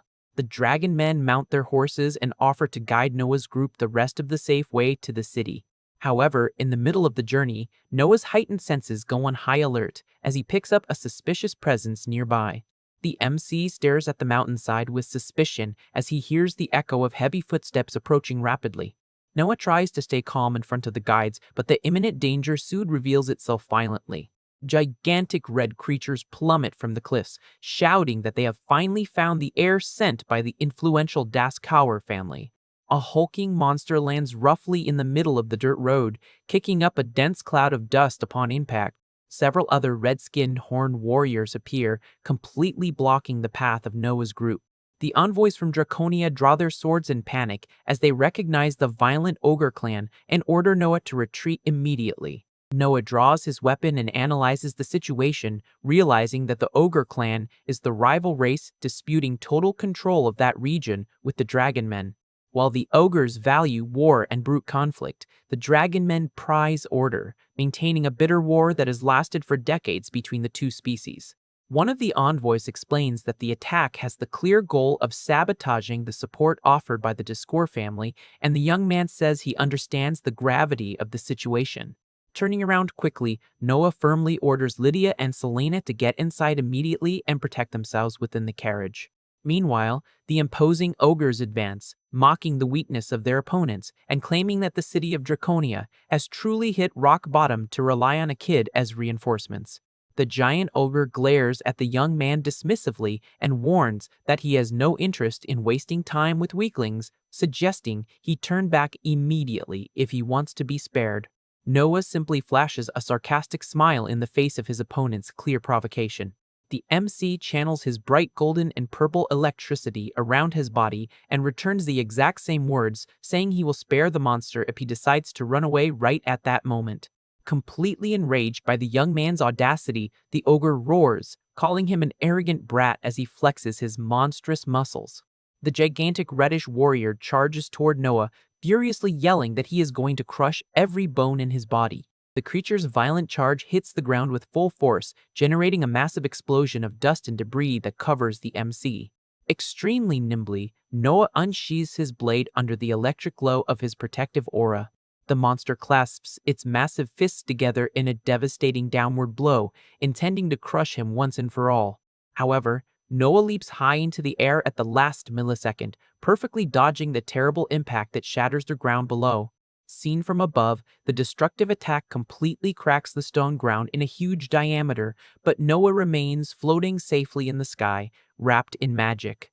The young man begins his graceful descent toward the center of the crater under the opponent's disbelief. The ogre roars in anger at his missed strike and prepares to hurl a massive rock projectile at the youth. The monster throws a colossal rock toward the sky, but Noah tracks the projectile's path without showing any sign of concern.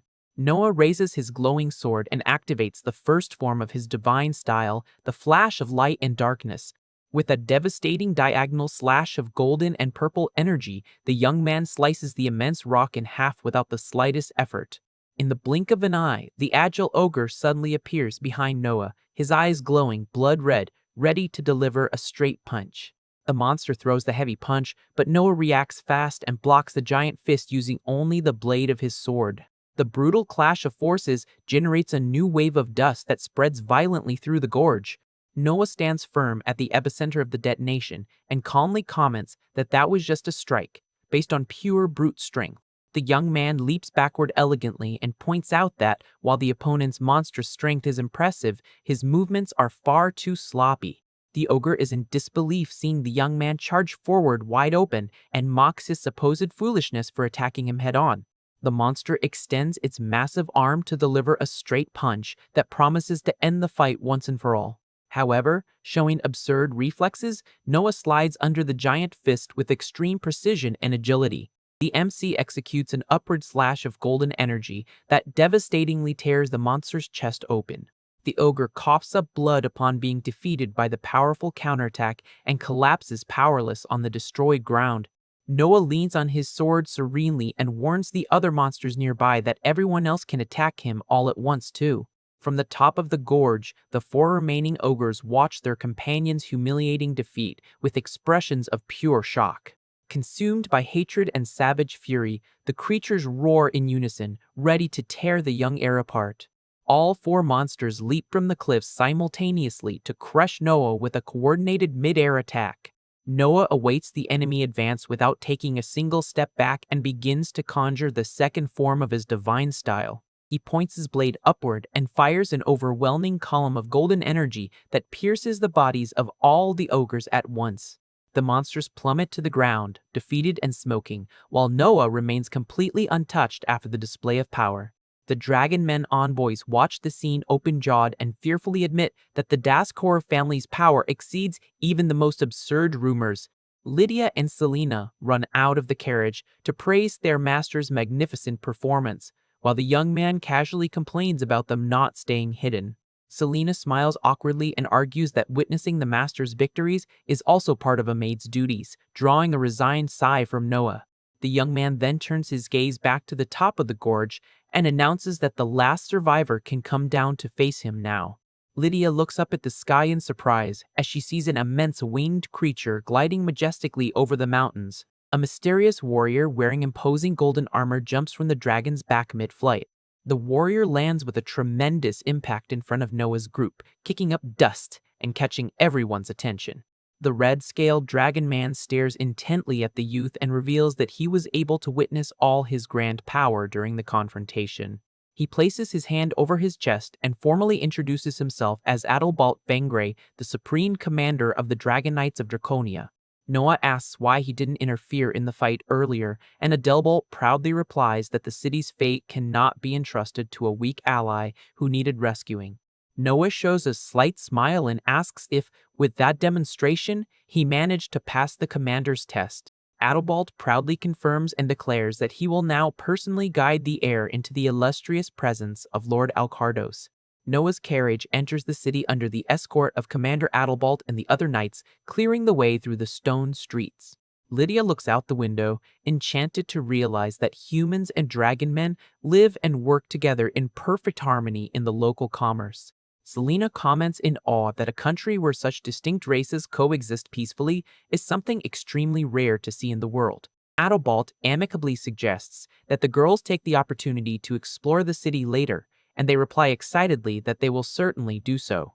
The carriage moves toward a huge rocky crevice at the base of the mountain, while a gigantic green dragon flies imposingly right above. The group proceeds on foot through a dark cave guided by Adalbalt's lantern, while strange blue crystals or eyes begin to glow deep within the path.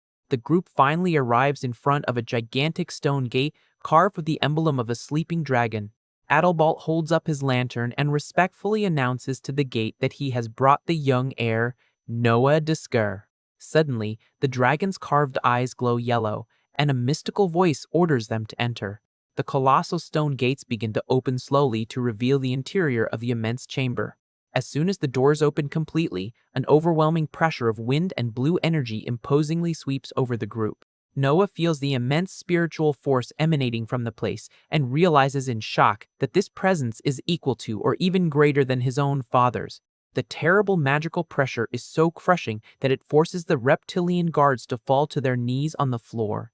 The maids Lydia and Selena tremble and lean on Noah's shoulders, while the young man remains completely firm and unshaken. In the deep darkness of the chamber, a colossal pair of glowing blue eyes stares at the newcomers with extreme grandeur. The gigantic creature welcomes the group while Noah watches it with total serenity. The light reveals the majestic figure of the Dragon King with white and gold scales, who refers to Noah as his young collaborator. The immense and legendary being rests sovereignly on the stone platform before the visitors. Both the maids and the reptilian soldiers observe the mythical creature, completely amazed and apprehensive. Maintaining his respectable posture, Noah formally introduces himself as the heir of the Discord family, sent under his father's orders. The Dragon King brings its gigantic head closer and sincerely thanks them for sending such a promising warrior. Staring closely at the youth, the creature reveals in surprise that it can feel an extremely nostalgic energy emanating from him. Noah smirks and comments that such sharp perception is worthy of the legendary monarch who has lived since ancient times. The young man clenches his right fist and consciously begins to release his powerful and bright hybrid aura. Noah's entire body is enveloped by a spectacular and gleaming storm of golden and purple lightning. The Dragon King closely watches the impressive mystical manifestation of the young heir. The creature watches the visual spectacle in awe, realizing that it has finally been able to see that sacred glow again after so much time. Satisfied, the monarch authorizes Autobolt to reveal all the details of the problem to the boy, and the commander accepts the order immediately. The reptilian warrior turns to Noah and prepares to explain the reasons that led them to request the Diskur family's support. Autobolt recalls that the dragon people had been fighting a grueling war against the ogre clan for many years. However, he reveals that the balance of power that kept the conflict stabilized has changed drastically in recent times. The commander shows on the tactical map that the ogres have recruited a brilliant strategist who destabilized the combat and caused serious defeats for his people. Noah concludes that they want his help to change the course of the battle, but the Dragon King intervenes, saying that the mission is even bigger. The monarch reveals that the situation demands a drastic and immediate attitude against the enemy forces. Autobolt explains seriously that they need the young man to put a definitive end to that bitter, decades-long war, and he emphasizes that this goal needs to be achieved urgently before the end of days comes for their leader. The commander laments as he reveals that the Dragon King, Lord Arkados, is about to reach the end of his long lifespan. Hearing this, Noah reflects in silence that the legendary monarch truly does not have much time left in this world. The young man knows that, when Arkados' life fades away, a new and coveted source of power known as the Core of Arkados will be born. Noah bitterly recalls that in his previous life, this powerful core fell into the hands of the terrible criminal fungus, causing a true catastrophe. Fully determined to prevent that tragedy from repeating itself, Noah places his hand over his chest and formally accepts the mission. The Dragon King thanks him immensely and promises that, in exchange for the help, Noah will be able to keep his own body as material after his passing. Autobolt guarantees full cooperation in the mission and adds that there is a new and concerning tactical detail to be considered. The commander reveals that worrying rumors have surfaced that the ogres managed to obtain the legendary Sphere of the Eight Treasures. Noah adopts a thoughtful and serious expression upon hearing the name of the powerful artifact mentioned by the warrior. The young man knows that the Sphere of the Eight Treasures is an extremely dangerous, military-grade magical tool that poses a major threat. Noah guarantees that he will also investigate the item's whereabouts and plans to ask his sister E for help to find any useful clues. With the plans laid out, the MC says his goodbyes and starts walking back through the streets of the city of Draconia. Noah walks thoughtfully through the busy streets, realizing that this war could expand and he will not be able to solve everything alone. The young man shows a knowing smile as he considers the possibility of recruiting an old, powerful acquaintance to his combat group. He remembers a legendary ally from the past whose ancient scriptures mentioned her grand spiritual power. Noah walks to Draconia's central square and stops in front of a huge stone monument honoring the ancient knights. The boy reflects that, although he knew she would be active in that city, finding her turned out to be much easier than he imagined. Noah fondly remembers that the famous saint was a powerful ally who saved his life countless times in the past before tragically perishing in battle. The MC spots the young woman with long hair and elegant hat, walking peacefully and celebrates the chance to reunite with her in this new life. Sensing the young man's approach, the beautiful young woman with deep blue eyes turns her face to the side with a sharp and mysterious look. Realizing that she is being watched closely, the mysterious young woman, slightly embarrassed, asks the boy not to stare at her so intently. The girl adjusts her pointy hat and casually comments that her next musical performance is still going to take a while to start.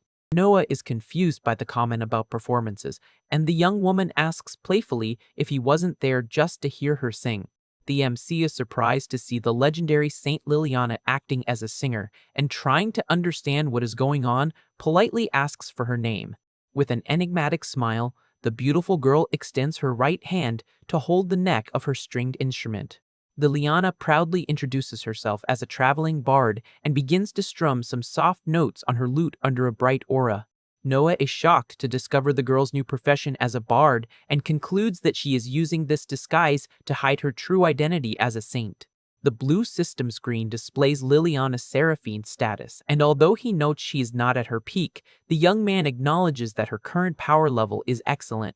Noah adopts a serious posture, calls the girl by the name Liliana, and warns her that he has an important cooperation proposal to make to her. After listening carefully to the whole explanation, the bard shows she understands the gravity of the war being fought between the races of Draconia. However, Liliana stubbornly crosses her arms and firmly declares that she cannot lend her strength to Noah's mission. The young heir accepts the answer calmly, but politely, asks to understand the reason behind such a direct refusal. The young woman narrows her eyes and suspiciously reveals that she can feel a powerful and dangerous trail of demonic energy emanating from the boy's body. Noah understands the girl's reluctance as he sees her focus on the black and purple aura intimidatingly surrounding his silhouette. Trying to bypass the suspicion, the MC asks with a smile if a small demonstration of his true nature would be enough to convince her. Noah holds out his hand and conjures a bright flame of pure sacred power, leaving Liliana completely shocked to notice that uniquely blended divine energy. Impressed by what she saw, the bard agrees to reconsider the young man's proposal and promises to help him on the sole condition that he fulfills a special request. Liliana rests her chin on her hand and, with a rather mischievous smile, asks Noah to find her a strong and attractive partner for her to get romantically involved with. The MC is completely stunned and embarrassed by the girl's unusual request, letting out a gasp of surprise. Liliana's mind instantly wanders off to a warm, romantic fantasy in the arms of a mysterious and elegant man. She sighs passionately and details that she prefers strong gentlemen, emphatically pointing out that anyone with demonic energy is completely ruled out. Noah gives a forced smile, realizing that the saint's enthusiastic and quirky personality really hasn't changed at all since their past life. The young man immediately thinks of Commander Adelbal and playfully guarantees that he knows the ideal candidate to offer all the physical strength she desires. Satisfied with the promise, Liliana enthusiastically holds out her hand and states that she will put all her trust in the young warrior from that moment on. Noah shakes the bard's hand to seal the cooperation agreement and officially introduces himself with his current name, Noah Descar. Under a clear blue sky, the day advances over the imposing mountain range that houses the prosperous city of Draconia. Liliana and Noah walk through a deserted, mountainous region, and she asks what brought them there, to which the young man replies that they need to gather resources for the fight. Noah reveals that one of his old companions had mentioned the existence of a powerful magical tool hidden in a sanctuary on that mountain. The young man stares closely at the rocks and focuses all his perception to locate the exact spot of the mystical hiding place. The duo finally stops in front of an ancient crumbled stone ruin that blocks the entrance to a mysterious cave. Noah takes a deep breath and channels a bright yellowish energy directly into his eyes to activate his special perception. The MC uses his 5-color vision to decipher the mana flows and reveal the secrets hidden behind the cave-in. Noah is able to see the complex purple barrier rune protecting the secret passage against unwanted intruders. Sensing a sudden threat, the boy draws his sword instantly under the surprised gaze of the bard right behind him. He channels his powerful hybrid mana and executes a devastating upward slash to break the rune's ancient magic barrier. A colossal beam of purple and white light cuts through the skies and completely destroys the sanctuary's entrance with a frightening crash. The dust begins to settle, revealing a huge opening in the rock, to the sound of mysterious noises coming from inside the sanctuary. Liliana looks at the entrance seriously and points out that the place emanates an extremely dangerous and intimidating presence. Noah looks back in an amused manner and asks if she is scared, to which the bard replies with a confident smile that there is not the slightest chance of that happening. The duo enters the dark cave of Draconia, which becomes illuminated by beautiful crystals of a sparkling blue shade. Noah advances cautiously with his sword drawn, while Liliana follows closely, monitoring their surroundings. Suddenly, the peace of the place is broken when wild beasts leap from the shadows to launch a coordinated surprise attack. Three terrible wolf-like beasts with red eyes and sharp claws jump from the rocks, growling fiercely at the pair. Liliana quickly opens her magic grimoire and lets him know that she will handle all defensive support while Noah focuses on combat. The first reddish monster leaps with its claws extended directly at the young heir's silhouette. Without hesitating, Noah raises his glowing sword, wrapped in golden and purple electricity, to deliver the finishing blow. With a single, spectacular spinning circular slash, the young man slices the three beasts in half with extreme ease and precision. The pieces of the defeated monsters plummet heavily onto the cave floor under the glow of Noah's aura. The boy calmly wipes his blade and comments mockingly that opponents of that level do not pose the slightest challenge to him. Liliana watches the ease of the victory, with their eyes shining in admiration, and excitedly praises the impressive physical strength shown by the young man. Suddenly, a violent tremor makes the cave floor shake beneath the young heir's feet. Noah realizes the imminent danger and shouts Liliana's name in a tone of extreme concern. A gigantic, furious beast emerges from the shadows and lunges with its jaws wide open to devour the bard. Liliana agilely jumps backward, narrowly dodging the crushing bite that hits the stone floor. The girl gathers momentum and leaps into the air with determination, preparing a precise kick against the creature. With an impressive physical blow, the young bard kicks the monster's snout and violently throws it to the ground. Liliana straightens her bard clothes and comments quite confidently that she can protect herself perfectly fine on her own, impressing the young man. The girl notices the bizarre appearance of the monsters, and the MC explains that this cave is a point where the dragon's energy accumulates. Due to this high energy concentration, local beasts undergo unique and dangerous evolutions that can culminate in the emergence of a disaster-class creature. Faced with the growls echoing in the environment, Liliana confesses her surprise, not having imagined the place would be so dangerous. Noah reassures the bard, explaining that a magic tool capable of dispersing the dragon's power was installed there precisely to contain this threat. The girl asks, intrigued, if this containment artifact is their true objective, to which Noah replies that it is. Liliana questions why they need such an item if their real enemies are the ogres, and the young man explains that the artifact will serve as an emergency strategic guarantee. The duo continues descending through Draconia's galleries until they spot the imposing hall that houses the heart of the mountain. Walking through the high-ceilinged hall, the bard deduces that they have finally reached the deepest and most isolated part of the cave. Liliana's beautiful blue eyes widen slightly as she focuses on a specific detail in the center of the chamber. The young woman excitedly points toward a stone sword that seems to guard the mysterious artifact they are looking for. Noah senses something is wrong and shouts a desperate warning for the girl not to touch the stone structure. The bard stops her movement immediately as new, deep rumbles echo through the rocky walls.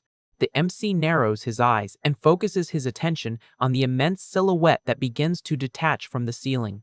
Noah yells for her to be careful at the exact moment a gigantic, terrifying creature plummets toward them. A colossal armored earth dragon attacks by surprise, but Noah reacts quickly and carries Liliana in his arms to escape the fatal impact. The immense armored reptile with purple spikes lands heavily on the ground and completely blocks the pair's path. Noah sets the bard down and tensely warns her that the monster ended up sealing off the cave's only escape route. The colossal dragon roars and begins to channel an overwhelming fiery breath of fire at the intruders. Seeing the immense torrent of flames approaching, the young man curses upon realizing that the area is too enclosed to allow any dodging.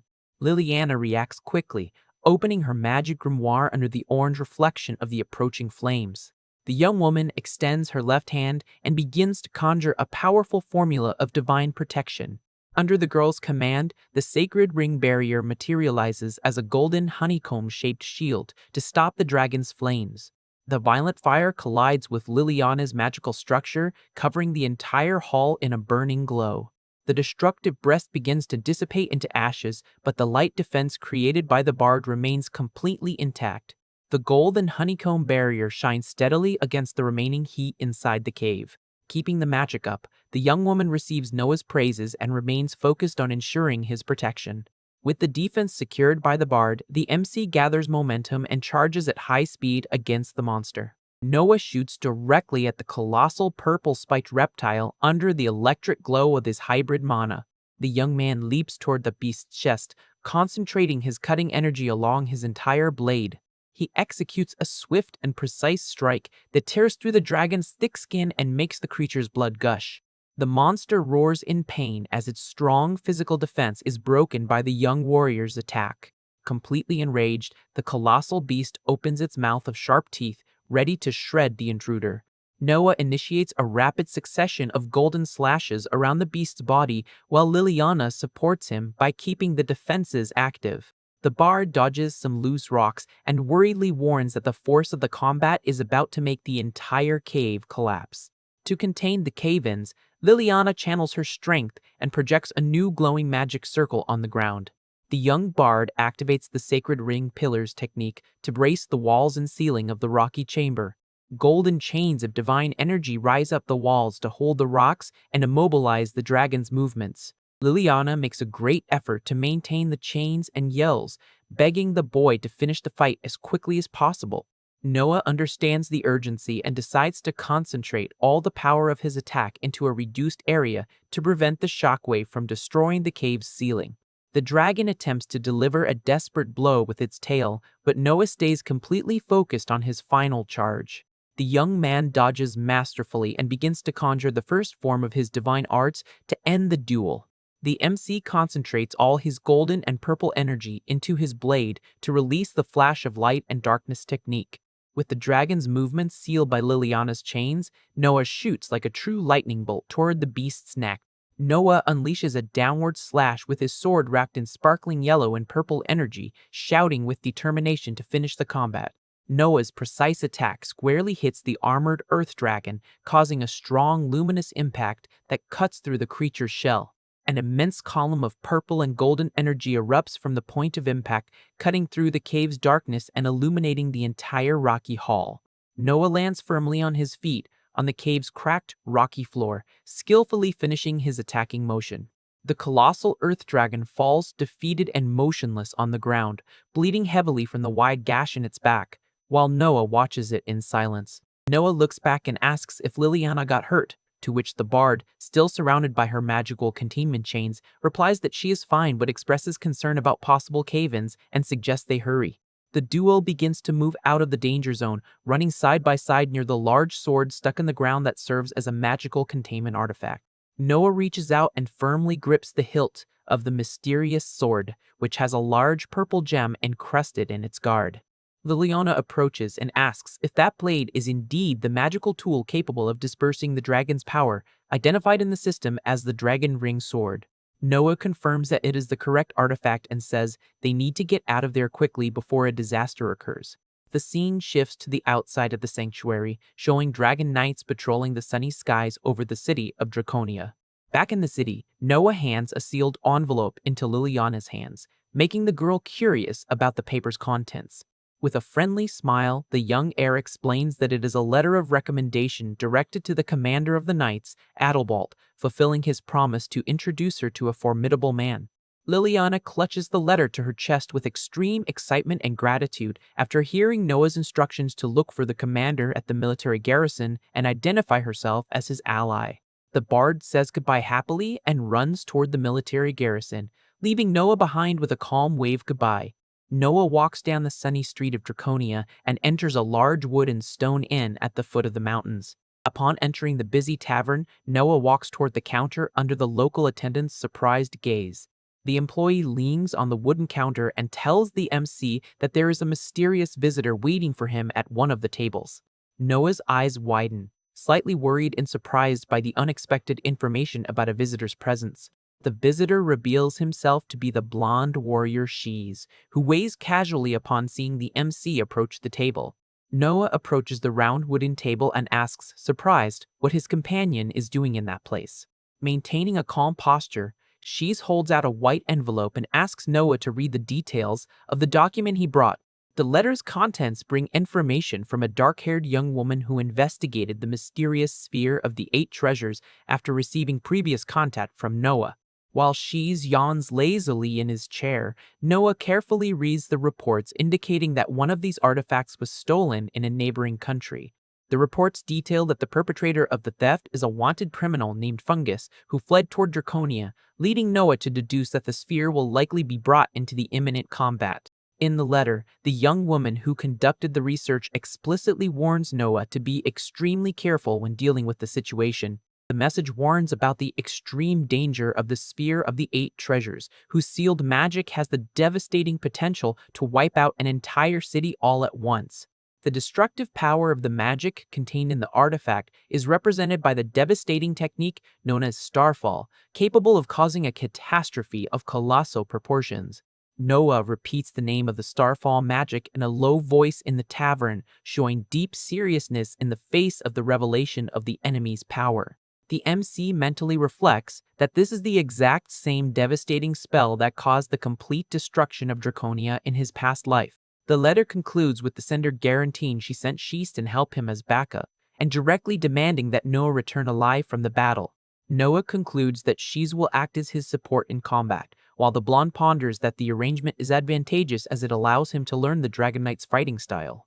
Both exchange confident smiles for the strategic partnership established, with Noah expressing sincere gratitude for the military support sent. Suddenly, the double wooden doors of the inn are pushed open abruptly and loudly by someone rushing in. Liliana invades the hall visibly desperate and angry, accompanied by the imposing Dragonman commander Autobalt right behind her. The bard stomps over to Noah's table and angrily shouts that this was not part of what they had previously agreed upon. Completely outraged, Liliana slams both hands on the wooden table and furiously declares that she refuses to sleep with Commander Adelbolt because he already has a wife and children.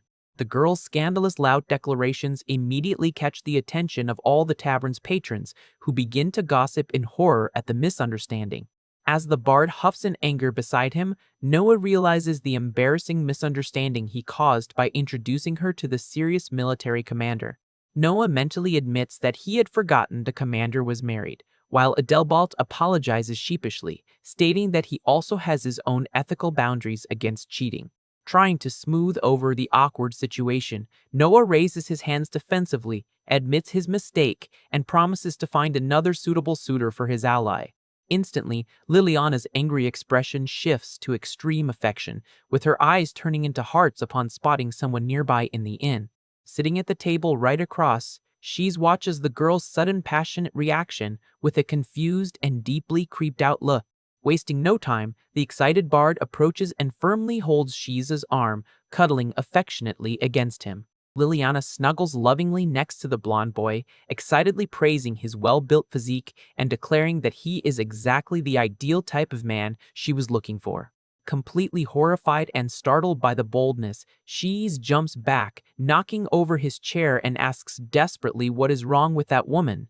Oblivious to the comedic chaos caused by the duo in the background, Noah calmly explains to the commander that the blonde young man will be their ally in the upcoming battle. Liliana holds Shees' hands fervently, trying to use all her charm to win over the terrified warrior. With a background full of roses and romantic sparkles, the bard shamelessly begs to spend at least one single night by the young blonde's side. Extremely flushed and furious at the inappropriate comment, Shees pushes the girl away roughly and yells, calling her an idiot for saying such absurd things so casually. Shees yells desperately, asking Noah to get Liliana away, but the MC just smirks mischievously and gives the bard permission to do whatever she wants with the blonde. Liliana is immensely overjoyed with the answer, while Noah gives a thumbs up, affirming that his promise to introduce her to a man has been fulfilled, provoking Shees' outrage. Shees desperately tries to break free from Liliana, who remains clinging to his body in an extremely possessive and affectionate manner. Even with her face being pushed away by Shees' gloved hand, Liliana makes a funny pout and affectionately states that she will be under his care from now on. Shees runs away hurriedly to escape the situation, yelling that he never agreed to any of that, while Liliana reaches out her hands trying to catch him. With an impressive acrobatic leap, the agile blonde warrior flees toward the ceiling and the upper exits, leaving the bard watching him from below. Liliana complains out loud about the young man's sudden escape, while Noah watches her with a calm and impassive expression right behind. Shees announces that he will leave immediately to report Eve's important discoveries directly to the Dragon King of Draconia. Noah agrees with the plan and seriously states that he will do everything in his power in the city while his ally makes the trip. Shees gives a warning look and seriously advises the heir not to overdo his efforts or take unnecessary risks. The memory brings up the frightening figure of the Ogre King, a monster of massive strength comparable to that of the patriarch of Noah's family himself. Shees takes off at high speed to fulfill his mission, but Liliana doesn't give up and runs right after him, begging him to wait for her. Noah quickly reaches out and grabs Liliana's cape, abruptly stopping the girl's comical chase. Noah holds Liliana by the collar of her outfit and coldly states that they have no time to waste running after anyone, leaving the girl sulking. The scene shifts to the duo standing on a cliff facing the immense hidden ogre fortress in the mountains, as Noah announces that they are about to invade the place. Liliana looks at the massive ogre village with concern and asks, skeptically, if the MC really plans to invade an entire base with just the two of them. Noah patiently explains that the main goal of the mission is just to locate and destroy the dangerous sphere of the 8 treasures, avoiding starting a direct war as much as possible. Despite the MC's words, Liliana gulps and shows a lot of nervousness in the face of the obvious danger of entering enemy territory. The bard points to the countless burly ogre sentinels armed with clubs who are closely watching the walkways and access bridges to the fortress. Noah surprises Liliana by suddenly lifting her into his arms in an affectionate manner, casually commenting with complete confidence that the ogres are too slow to keep up with them. The heir concentrates his powerful hybrid mana in his boots, making golden and purple sparks appear around his feet. Noah leaps from the cliff with Liliana in his arms, shooting off at an impressive speed, directly against the enemy defenses, to pass by unseen. Noah's luminous trail of speed cuts across the village walkways, passing right next to the ogre sentries who can't even react to the movement. The golden burst of mana zigzags spectacularly between the bridges and wooden buildings of the monster's mountainous village. One of the ogre guards on watch at the entrance notices a sudden flash of light and suspects something passed by him. The monster shouts in surprise as he belatedly spots the invading energy descending toward the inner area. A sentinel with a club loops around, puzzled, not realizing that his companion has just been knocked out and lies silent on the ground. Looking down, the ogre guard goes into shock upon realizing that the other warrior is unconscious at his feet. The alarm finally echoes through the fortress, with the guard yelling desperately that they are under attack, while the invading duo continues their rapid advance. Noah realizes that the invasion was discovered by the guards, but Liliana reassures him with a calm and confident look. The bard projects pink magic circles through the air and reveals that she has already conjured a soundproofing barrier to prevent the warning shouts from spreading through the place. Liliana smiles knowingly as she leans on the heir's shoulder, praising his skill as he shows a confident smirk. They keep advancing swiftly through the fortress's inner stone galleries, which are guarded by ogres positioned on the upper bridges. Still in the young man's arms, Liliana asks if he has any clue where the ogres would be hiding the valuable sphere of the 8 treasures. Noah replies with focus that the artifact must be kept in the deepest part of the village, a place that usually serves as the residence for the ogre chief. The MC mentally recalls his past life, remembering that the criminal fungus was a coward who always sought to ally himself with powerful leaders for protection. Noah is certain that, if Fungus indeed allied himself with the Ogre King, the sphere of the 8 treasures will be kept under the direct protection of the tribe's leader. Upon reaching a more isolated and dark area, Noah gently places the bard back on the ground so they can proceed on foot. The duo is faced with an imposing double door of dark wood, adorned with a horned skull and flanked by torches in the shape of flaming skulls. Noah and Liliana push the large doors lightly and peer with extreme caution into the dark chief's chamber. Realizing the path is clear of immediate guards, Noah whispers for them to advance, and both enter the mysterious stone corridor. The imposing double doors close softly behind them, sealing the intruders inside the silent structure.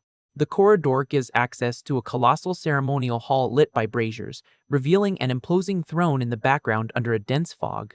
With their eyes fixed on the altar, Noah and Liliana run toward the sphere of the 8 treasures, which glows in a hot pink shade in the center of the hall. Just about to reach the artifact, Noah senses an imminent danger and stops in his tracks with a tense expression, warning the bard who looks back startled. A devastating surprise attack emerges from the shadows behind the duo, forcing them to make a quick defensive move to escape the blow. Wielding their weapons, Noah and Liliana face the darkness while the MC admits that he had already been feeling a hidden hostile presence watching them. An imposing voice echoes in the hall commenting that Fungus's warning was correct, while Noah tries to understand how the enemy managed to move so quickly without being detected. A massive red hand with sharp claws raises the sparkling sphere of the 8 treasures, revealing that the leader already had the artifact in his possession. The gigantic ogre king emerges imposingly before them, channeling the power of the magic sphere, and dismissively praises the intruder's audacity for getting past his security. Noah activates his powerful hybrid mana of golden and purple flames and, with a serious expression, acknowledges that the adversary will be a tough opponent, but states that they cannot simply leave the sphere behind. The imposing red-skinned ogre expresses his disdain for cowardly tricks, while a dark aura envelops his muscular body. Liliana opens her glowing grimoire under an intense golden light and apologizes sarcastically before starting to conjure her support spells. In a firm combat stance, Noah grips his longsword wrapped in magical electricity discharges, focusing entirely on the imminent confrontation. The enemy leader is identified by the system as the Great Ogre General Gaizel, who flashes a wild smile with his eyes burning in flames, swearing to crush the intruders with his bare hands.